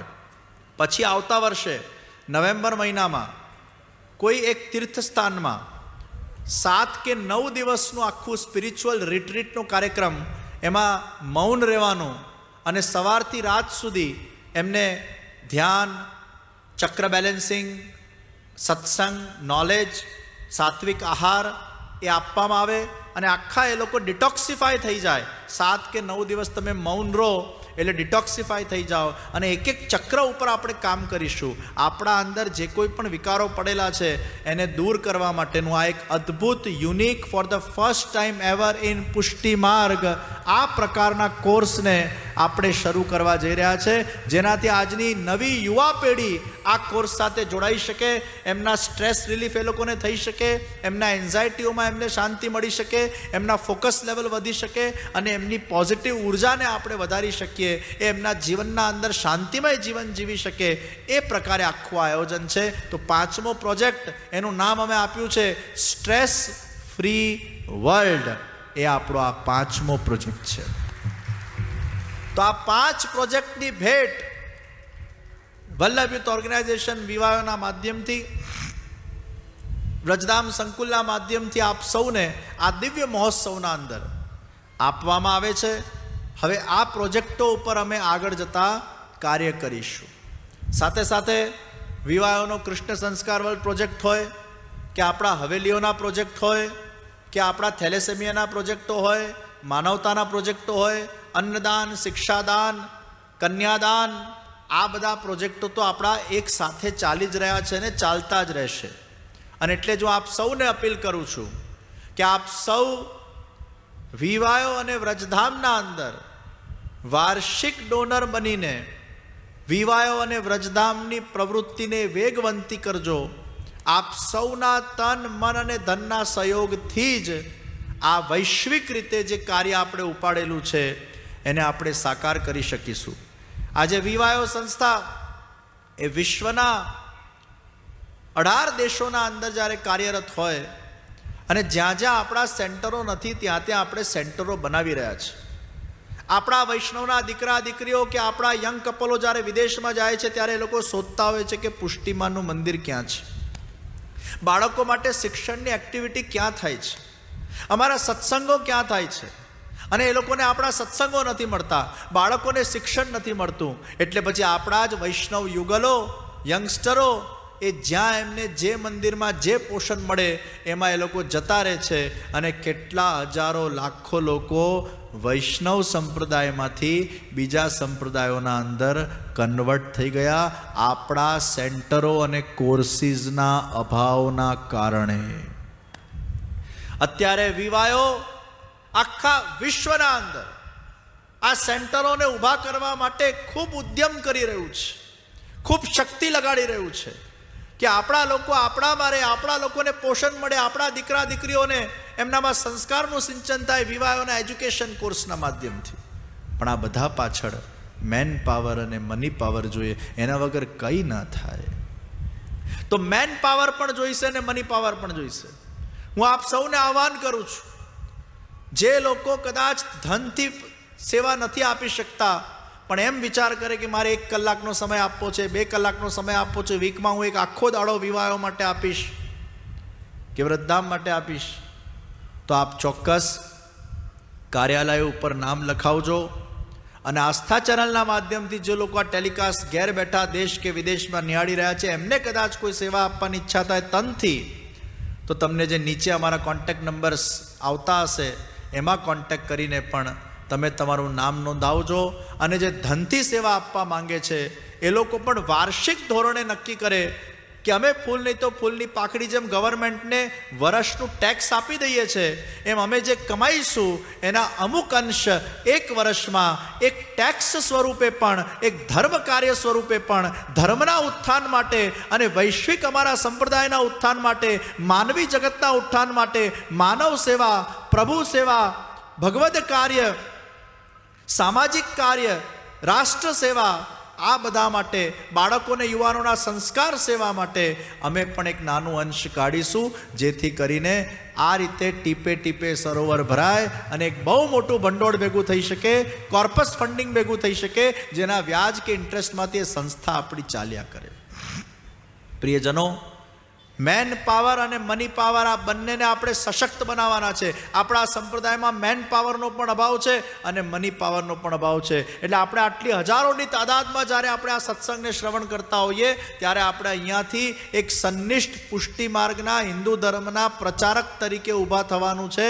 આ મહોત્સવ પછી આપણે આપણા વોલેન્ટિયર સેવાના માધ્યમથી આ સંપ્રદાય, આપણા હિન્દુ ધર્મ, ભવિષ્યની પેઢી માટે કાર્ય કરવાનું છે. તો આપણને પણ મરતા દમે એક સંતોષ થશે કે આ જગતના અંદર, જીવનના અંદર કંઈક હું એવું કરતો ગયો કે જે નક્કર પ્રવૃત્તિમાં મારી સેવા જોડાઈ. આજે હિન્દુ સ્કૂલ બની જશે, વ્રજરાજકુમાર હોય કે ન હોય, તમે હોય કે ન હોય, પણ હિન્દુ સ્કૂલમાં પેઢી દર પેઢી એ બાળકોને સંસ્કાર અપાતા જશે. આપણે આજે પુસ્તકો બનાવીને જઈશું, બાળકોને યુવાનો માટેના આવા લિટરેચરો તૈયાર કરીને જઈશું. આપણે હોઈએ કે ના હોઈએ, પેઢી દર પેઢી એ ચાલ્યા કરે. અને આપણે એવા પ્રોજેક્ટો ઊભા કરીને જવા છે, એવું ફાઉન્ડેશન ઊભું કરીને જવું છે, એવું આયોજન ઊભું કરીને જવું છે કે આપણી કદાચ હયાતી હોય કે ન હોય, આપણે કેટલા વર્ષ જીવવાના, 10, 20, 15, 25 વર્ષ જીવશું, આપણે કેટલા વર્ષ જીવીશું, આપણે હોઈએ કે ન હોઈએ, પણ એવું કંઈક કરીને જઈએ કે કે પરંપરાના અંદર પેઢી દર પેઢી એ આપણા સંસ્કારો કાયમ રહે, આપણું ફાઉન્ડેશન મજબૂત રહે, આ પુષ્ટિ માર્ગ ધબકતું રહે, આપણો સનાતન ધર્મ ધબકતું રહે અને આપણા બાળકોને યુવાનો એમાંથી પ્રેરણા લઈને એ પણ એક સત્કર્મી માનવીઓ બની શકે અને એમના જીવનનું એ લોકો ઉત્થાન કરી શકે. આ વિઝનથી આપણે કામ કરવું છે, આ લક્ષ્યથી આપણે કામ કરવું છે. પણ સંગે શક્તિ કલો યુગે એમાં મેન પાવર અને મની પાવર આ બંને જોઈશે. અને એટલે જ વિશ્વ હિન્દુ સૃષ્ટિ અને વિશ્વ વૈષ્ણવ સૃષ્ટિનું આહ્વાન કરું છું આ મંચ ઉપરથી કે આપણે બધા ભેગા મળીને સંગઠિત બનીને આ પ્રવૃત્તિઓને વેગવંતી બનાવીએ અને આપણે તનથી કે ધનથી કે મનથી કમિટેડ બનીએ. આજે આપ સૌ એક નિયમ લેવાના છો. નિયમપત્રમાં આ નિયમ તો બાય ડિફોલ્ટ બધાએ લેવાનો જ છે કે અમે અમારા ધર્મ માટે કમિટેડ બનીએ, ધર્મ પ્રચાર માટે કમિટેડ બનીએ. ધર્મ પ્રચાર એ અમારા જીવનનું અંગ હોવું જોઈએ. કોઈ ફિલ્ડિંગ કરે, કોઈ બોલિંગ કરે, પણ કોઈ બેટિંગ કરે, કોઈ બોલિંગ કરે. ફિલ્ડિંગ તો બધાએ કરવી પડે ને. પેલો બેટ્સમેન કે હું ખાલી બેટિંગ જ કરું, ફિલ્ડિંગ ના કરું, એમ ન ચાલે. પેલો કે હું બોલિંગ જ કરું, ફિલ્ડિંગ ના કરું, એ ન ચાલે. તું બેટ્સમેન હોય કે બોલર હોય, ફિલ્ડિંગ બધાએ કરવાની. એમ તમે તનુજા સેવા આપો કે વિત્તજા સેવા આપો, પણ પ્રચાર સેવામાં તો ફિલ્ડિંગ બધાએ કરવાની છે. કેમ કે ધર્મ પ્રચાર એ આપણા બધાનો મહત્વનો વિભાગ છે. ભૂવિ ભક્તિ પ્રચારિક કૃતે સ્વાન્વય કૃતપિતા સ્વંશે સ્થાપિતા શેષ સ્વ મહાત્મ્ય સ્મયાપય. મહાપ્રભુજી આ વંશનું સ્થાપન આ ભૂતલ પર પુષ્ટિ ભક્તિ માર્ગના પ્રચાર કરવા માટે થયું છે. એટલે અમને જન્મ મળ્યું છે. પણ અમે એકલા ક્યાં પ્રચાર કરવા જઈશું? જ્યાં સુધી જનબળ અમારા સાથે ન જોડાય ત્યાં સુધી આ બહોળો પ્રચાર ન થઈ શકે. અને એટલે જ આપણે બધાએ સંગઠન શક્તિ ઊભી કરવાની છે. જે વ્યક્તિ જે સેવા આપી શકતું હોય, તમારા નાના બનાની સેવાનું પણ એક મૂલ્ય છે. અને એટલે જ આ 5 પ્રોજેક્ટની આપણે વધાઈ આપીએ છીએ. વ્રજધામ આધ્યાત્મિક સંકુલ અંતર્ગત બહુ સુંદર ડબાસામાં ગૌશાળા પણ ચાલી રહી છે અને અનેકવિધ માનવતાની પ્રવૃત્તિઓ પણ વ્રજધામ સંકુલના માધ્યમથી પણ થઈ રહી છે અને વિવાહોના માધ્યમથી પણ થઈ રહી છે. મને વિશ્વાસ છે કે આપ સૌના સાથ સહકારથી આપણે પુષ્ટિ માર્ગ અને હિન્દુ ધર્મનો પ્રચાર દિન દુગની રાત ચોગની વેગે આગળ વધારતા રહીશું. આપણા બાળકો અને યુવાનોના માટેના કાર્યોને આપણે આગળ દ્રઢતાપૂર્વક કરતા રહીશું એવો મને આપ સૌ પર વિશ્વાસ છે, આપના સાથ ઉપર વિશ્વાસ છે અને આપ હંમેશા જોડાઈને આવા કાર્યને ઉત્સાહપૂર્વક સમર્થન પણ આપતા રહેશો એવો પણ મને વિશ્વાસ છે. અમારા બંને ગૃહસ્થ સંત અશોકભાઈ અને રાજીવભાઈ શાહ માટે ખૂબ તાળીઓ પાડો કે એ લોકોએ પણ જે સેવાઓ આપી છે અને એ લોકો બંનેના માધ્યમથી આ મહોત્સવના અંદર જે સહયોગ પ્રાપ્ત થયો અને દેશ વિદેશના અંદર ખૂબ નિષ્ઠાથી જે સમયનું દાન કરી રહ્યા છે. અત્યારે રાજીવભાઈ કે અશોકભાઈને જેમ હનુમાનજી કીધું કે મારી છાતી ફાળો ને સીતારામના દર્શન થશે, એમ આ લોકોની છાતી ફાળવામાં આવે તો એમાં વિવાહોના દર્શન થશે. સમસ્ત આખું એમનું જીવન એ વિવાહો માટે સમર્પિત છે. દિવસ રાત વિવાહો માટેના જ એ લોકોના મનમાં વિચારો હોય, કઈ રીતે વિવાહોનું ઉત્કર્ષ થાય તે માટેના પ્રયાસો. હરિગુરુ વૈષ્ણવની ખૂબ સેવા આ બંને ગૃહ સંત કરી રહ્યા છે. બીજા માટે પણ પ્રેરક છે એમનું જીવન કે કઈ રીતે પુષ્ટિ માર્ગની સેવા થઈ શકે, તો આ રીતે પુષ્ટિ માર્ગની સેવા થઈ શકે. એમને પણ મારા ખૂબ ખૂબ અભિનંદન પાઠવું છું. સાથે અમારા વ્રજધામ સંકુલના વરિષ્ઠ ટ્રસ્ટી શર્મિષ્ઠાબેન વકીલ જે વયોવૃદ્ધ છે, 55 વર્ષ જીજીના સાથે રહ્યા, ખૂબ એમને સેવાઓ આપી, ખૂબ એમને ભોગ આપ્યો. શર્મિષ્ઠાબેન વકીલ માટે પણ એકવાર ખૂબ તાળીઓ પાડીએ. વરિષ્ઠ ટ્રસ્ટી છે આપણા વ્રજધામના. વ્રજધામને ઊભું કરવામાં એમને બહુ મહેનત કરી છે, ખૂબ ફંડ રેઝિંગ કર્યું છે, ત્યારે જેને આ થઈ શક્યું. શર્મિષ્ઠાબેનની આ સેવાઓ એક કાયમ માટે અમર થઈ ગઈ છે. અશોકભાઈ રાજુભાઈની સેવાઓ આ કાયમ માટે અમર થઈ ગઈ છે. આ લોકોએ વિવાહોને વ્રજધામ માટે જે ભોગ આપ્યો છે, ભલે કદાચ 100 વર્ષ પછી એ લોકો ક્યાં હશે ખબર નહીં, પણ એમની સેવાઓ હંમેશા અમર થઈ ગઈ છે. એ પેઢી દર પેઢી હંમેશા યાદ રહે. અમારા આ આખા આયોજનમાં ભોજનના અમારા ઇન્ચાર્જ વ્રજધામના ટ્રસ્ટી, આખું ભોજન ડિપાર્ટમેન્ટ બિચારા અહીંયા આવતા પણ નથી કાર્યક્રમ માણવા, ભોજનને ભોજનમાં જ રચ્યા પચ્યા રહે છે એવા નયનભાઈ ગાંધી માટે પણ ખૂબ તાળીઓ પાડીએ. એમને ખૂબ સારી પોતાની ભોજનમાં સેવા આપી છે, ખૂબ સંનિષ્ઠ છે અને વ્રજધામમાં દિવસ રાત એમની હંમેશા સેવા હોય છે. એવા નયનભાઈ ગાંધીને પણ ખૂબ ખૂબ અભિનંદન. અમારા કૌશિકભાઈ જે અશોકભાઈના સાથે આખું વિત્ત મંત્રાલય સંભાળે છે અને ખૂબ પોતાનો સમય વ્રજધામ સંકુલ માટે આપતા હોય છે, વિવાહો માટે આપતા હોય છે અને આખું વિત્ત મંત્રાલય એમના પાસે છે. કૌશિકભાઈ માટે પણ ફાઇનાન્સ હેડ છે અમારા, એમના માટે પણ ખૂબ ખૂબ આપણે તાળીઓ પાડીએ. અમારા રાજીવભાઈ ત્રિપાઠી જે આખા ગ્રાઉન્ડ કમિટીના ઇન્ચાર્જ છે અને આ મહોત્સવના અંદર એમને ખૂબ સારું પોતાનું નેતૃત્વ પૂરું પાડ્યું છે. અમારા વિવાહ વડોદરાના પ્રમુખ હેમાંગભાઈએ પણ પોતાનો બહુ સારો સહયોગ, ભલે એટલો બધો સમય નથી આપી શક્યા પણ જ્યારે જ્યાં એમની જરૂર પડી છે ત્યાં એમને પોતાનું ખૂબ સારું યોગદાન આપ્યું અને એમના સાથે રહીને રાજીવભાઈ ત્રિપાઠીએ આ ગ્રાઉન્ડ કમિટીના બધા કમિટીઓના ઇન્ચાર્જ હતા. રાજીવભાઈ ત્રિપાઠી ઘણા દિવસોથી મહેનત કરી રહ્યા છે અને પડદા પાછળના ખેલાડી છે. એમના માટે પણ ખૂબ ખૂબ આપણે તાળીઓ પાડીએ. એમને પણ બહુ સુંદર પોતાની સેવાઓ આમાં પ્રદાન કરી છે. અને સાથે અમારા વુમન્સ વિંગ કમિટીના હેડ હર્ષિતાબેન પટેલે પણ આ મહોત્સવમાં છેલ્લા ઘણા મહિનાઓથી ખૂબ શ્રમ લીધો, ખૂબ સમય આપ્યું, દિવસ રાતના ઉજાગરાઓ કરીને, મિટિંગોના અંદર પણ ખૂબ મહેનત કરીને મહિલાઓને ભેગા કર્યા અને વડોદરા શહેરમાંથી જુદા જુદા એરિયામાંથી જુદા જુદા સમાજો સાથે મળ્યા, એમને ભેગા કર્યા, બસીસનું આખું આયોજન ગોઠવ્યું વડોદરાના અંદર. એમને પણ પોતાની ખૂબ મોટી સેવાઓ આપી છે. તે માટે હર્ષિતાબેન પટેલ માટે પણ ખૂબ તાળીઓ પાડીએ. સાથે સાથે અમારા રશ્મિબેન શાહ જે વિવાહોના ઇન્ટરનેશનલ ટ્રસ્ટી પણ છે અને એમને જુદા જુદા ગામોના અંદર જઈને મિટિંગો કરી, પોતે પર્સનલ બધે ગયા, બધાને જાગૃત કર્યા. રાજીવભાઈ સાથે પણ ઘણી બધી જગ્યાએ પ્રવાસોમાં એ ગયા. વડોદરાના અંદર પણ ઘણી બધી વૃદ્ધામ સંકુલની મિટિંગોને એમને લીડ કરી અને ખૂબ આખા બ્રાન્ચનું પણ બહુ સરસ કોર્ડિનેશન એમને કર્યું. તે માટે થઈને રશ્મિબેન શાહને પણ આ પ્રસંગે ખૂબ ખૂબ અભિનંદન. એમના માટે ખૂબ તાળીઓ પાડીએ. અમારા કૃષાંકભાઈ જે બ્રાન્ચ હેડ છે વિવાહોમાં, બધી બ્રાન્ચો સાથેનું એમને ખૂબ સારું સંકલન કર્યું. દૂર દૂરથી લોકો અહીંયા ભેગા થઈ શકે તે માટેના એમને પ્રયાસો કર્યા, ફોલોઅપ કર્યા, નેતૃત્વ આપ્યું અને બિઝનેસ મીટના પણ એમને ઇન્ચાર્જ બનાવવામાં આવ્યા હતા. એમની પણ સેવાઓ બદલ એમને ખૂબ ખૂબ અભિનંદન. કૃષાંકભાઈ માટે પણ આપણે ખૂબ ખૂબ તાળી પાડીએ. અમારા વિવાહોના ટ્રસ્ટી, હોનહાર ટ્રસ્ટી જે કે શર્માજી બહુ હસમુખા છે, હંમેશા હસતા હોય, એકદમ સરળ છે, સહજ છે અને આખો આ બિઝનેસ એક્સપોને અમારા પ્રિતેશભાઈ અને શર્માજીએ એની લીડ લીધી અને આપ જોઈ શકો છો કેટલું સક્સેસફુલ આ આખો બિઝનેસ એક્સપો આપણો પાર પડ્યો છે. શર્માજીને એના માટે થઈને ખૂબ ખૂબ અભિનંદન આપું છું. ખૂબ તાળીઓ પાડો શર્માજી માટે, એમને પણ ખૂબ ખૂબ મહેનત કરી છે.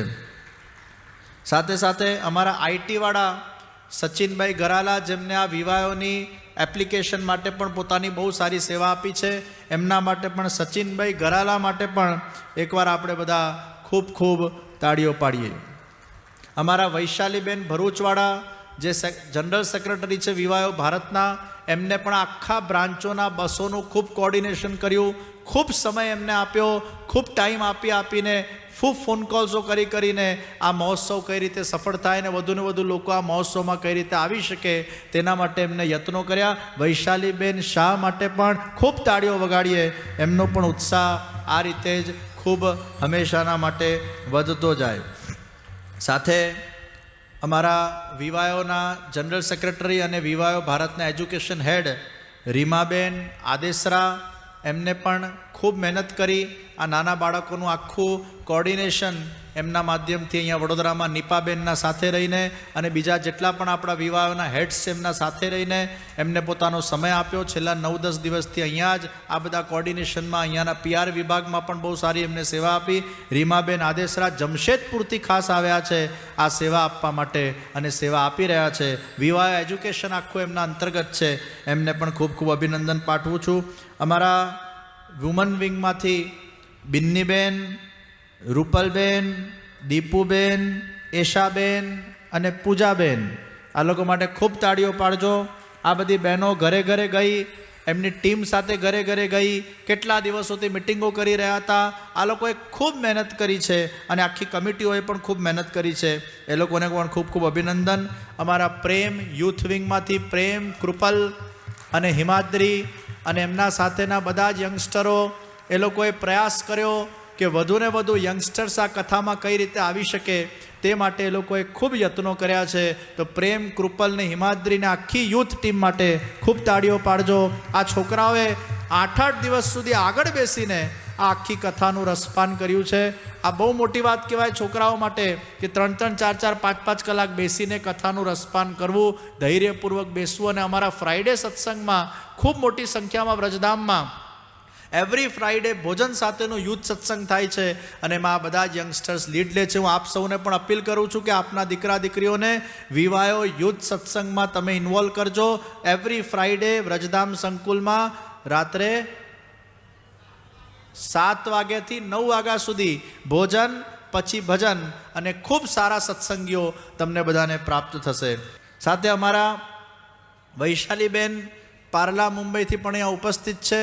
અમારું વિઠ્ઠલેશ સેવા સાગરનું આખું સાહિત્ય અને આખું એમના લીડરશિપના અંતર્ગત વિઠ્ઠલેશ સેવા સાગરનો પ્રોજેક્ટ, પુષ્ટિ પ્રેક્ટિસીસનો આખો પ્રોજેક્ટ જે આપણે ચર્ચા કરી, વૈષ્ણવોને સેવા કેમ કરવી એનું આખું માર્ગદર્શન એ અમારા વૈશાલીબેન પાર્લાવાળા આપવાના છે. એમના માટે પણ ખૂબ ખૂબ આપણે તાળીઓ પાડીએ.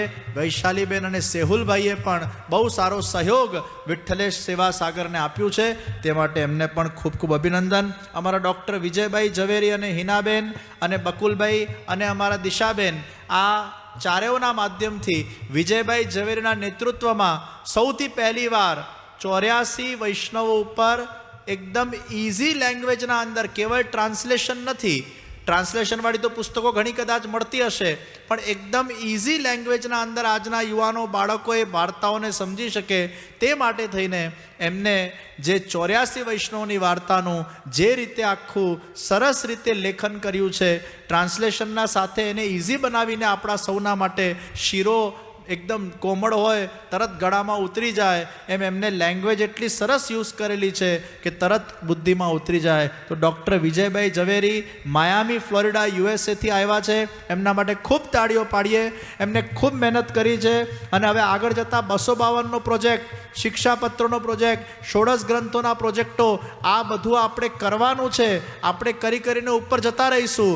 આ પુસ્તકો અમર થઈ જવાની છે પેઢી દર પેઢી. અત્યારે આપણે 84-252ની પુસ્તકો એ વખતે હરિરાયજી ગોકુલનાથજી દ્વારા બધી વાર્તાઓ લખાઈ અને આજે પણ એ અમર થઈ ગઈ અને આજે પણ આપણે વાંચીએ છીએ. એમ આ બધી જ પુસ્તકો એ આગળ જતાં અમર થઈ જશે. દિશાબેન મુંબઈ, સરસ ચિત્રો એમને ડ્રો કર્યા. ડૉક્ટર વિજયભાઈ ઝવેરી, એમના સાથે હિનાબેને કોર્ડિનેશન કર્યું અને વેનકુવરવાળા બકુલભાઈએ પણ પોતાની સેવા આપી. આ 4 માટે ખૂબ એકવાર તાળીઓ પાડીએ. અને આ પ્રથમ પુસ્તકના સૌથી પહેલાં મનોરથી અગર કોઈ થયા હોય એ આપણા રાજીવભાઈના ધર્મપત્ની નિશાબેન માટે ખૂબ ખૂબ આપણે તાળીઓનો ગડકાર કરીએ કે રાજીવભાઈ જે સેવા આપે છે, નિશાબેનને આ મનોરથ થયો કે આવું એક સુંદર કાર્ય થઈ રહ્યું છે. એ તનથી તો સેવા આપે જ છે, પણ એમને થયું ધનથી પણ હું સેવા આપું. આ રીતે એક ઓલરાઉન્ડ પરફોર્મન્સ અમારા નિશાબેન જે રાજીવભાઈના ખડા પગે ઊભા રહે છે. રાજીવભાઈ મારા સાથે દેશ વિદેશમાં ફરતા હોય પણ નિશાબેન એમનું ઘર સંભાળતા હોય. એવા જ અશોકભાઈના જ્યોત્સનાબેન, અશોકભાઈ બધે ફરે, જ્યોત્સનાબેન પણ સાથે હોય પણ જરા પણ ઉફ ના કરે. કેવી પણ પરિસ્થિતિ હોય, કેવી પણ તકલીફ હોય, એ બિચારા તકલીફને પણ સહી લેતા હોય અને મૂંગા મોડે અશોકભાઈ જે યોગદાન આપે છે એમાં જ્યોત્સનાબેનનું પણ આટલું જ મોટું સમર્થન છે. આ જ્યોત્સનાબેન અને નિશાબેન, આ બંને ગૃહસંતોના પત્નીઓ માટે ખૂબ તાળીઓ પાડો, જોરદાર તાળીઓ પાડો. એટલે આ લોકો આવી સેવાઓ સદા માટે આપ્યા જ કરે.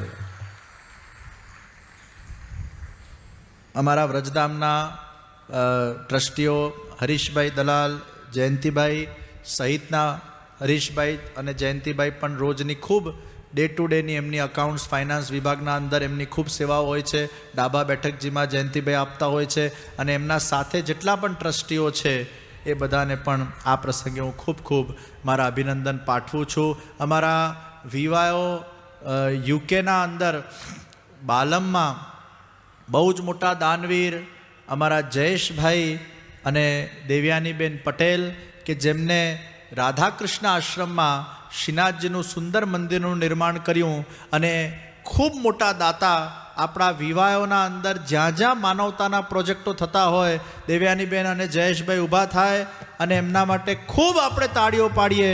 યુકેમાં રહીને આપણા વિવાહોની સૌથી પહેલી હવેલી કરનાર અગર કોઈ કપલ હોય એ આપણા જયેશભાઈ અને દેવ્યાનીબેન છે, કે જેમના માધ્યમથી સાઉથ લંડનના અંદર બાલમમાં વિવાહોની સુંદર હવેલી થઈ, બાળકોના ક્લાસીસ આપણા ચાલે છે, અને એમને વ્રજના અંદર પણ એક બહુ સુંદર જગ્યા છે.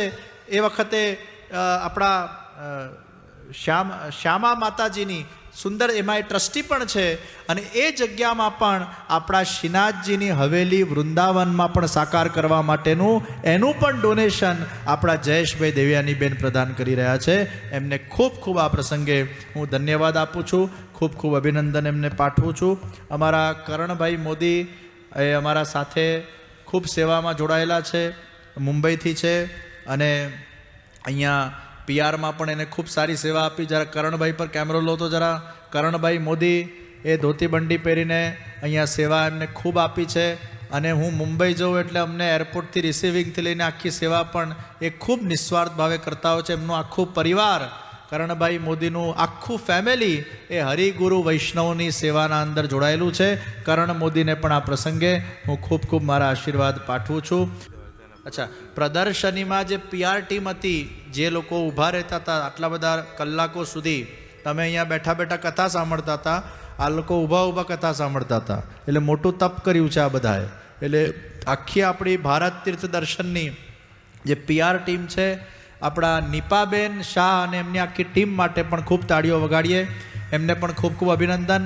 આ આખું મંડપ ડેકોરેશન જેમને કર્યું, અને જ્યાંથી આપણે આ મંડપ લાવ્યા, અને જેમને આખું આ મંડપ કેવું હોવું જોઈએ એનું આખું માર્ગદર્શન આપ્યું, અને આ પ્રદર્શનીમાં પણ જેમને ખૂબ પોતાનું ભોગ આપ્યો, ખડે પગે ઊભા રહીને આ કામ ટાઈમસર થાય તે માટે એમને પ્રયાસ કર્યા, એના માટે અમારા રમેશભાઈ ધડુક અને નૈમેશભાઈ ધડુક એમના ચિરંજીવી માટે ખૂબ જોરથી તાળીઓ આપણે પાડીએ. આ આખું મંડપ ગોંડલથી આપણે લાવ્યા છીએ, અને એમને આખું સેટઅપ અહીંયા આપણને ગોઠવી આપ્યું, બહુ સુંદર રીતે એમને એનું માર્ગદર્શન આપ્યું, અને આ પ્રદર્શનીમાં પણ એમને ખૂબ પોતાનું યોગદાન આપ્યું. રમેશભાઈ ધડુક અને નૈમેશભાઈ ધડુક માટે ખૂબ ખૂબ તાળીઓ પાડીને એમનું આપણે અભિનંદન કરીએ.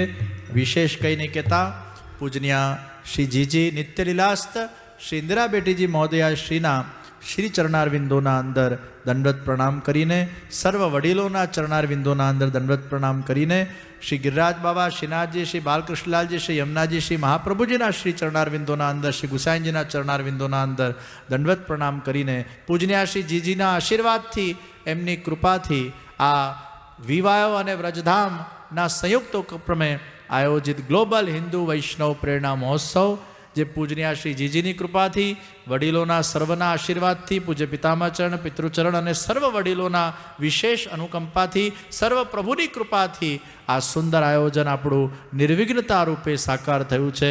તે માટે થઈને પ્રભુચરણોના અંદર હૃદયપૂર્વકની મારા વાકસુમનોને, મારા વક્તવ્યને હવે હું વિરામ આપું છું, અને આપણે બધા ફરી એકવાર પ્રભુનો જય જયકાર કરીને આ સત્રને સમાપ્ત કરીએ.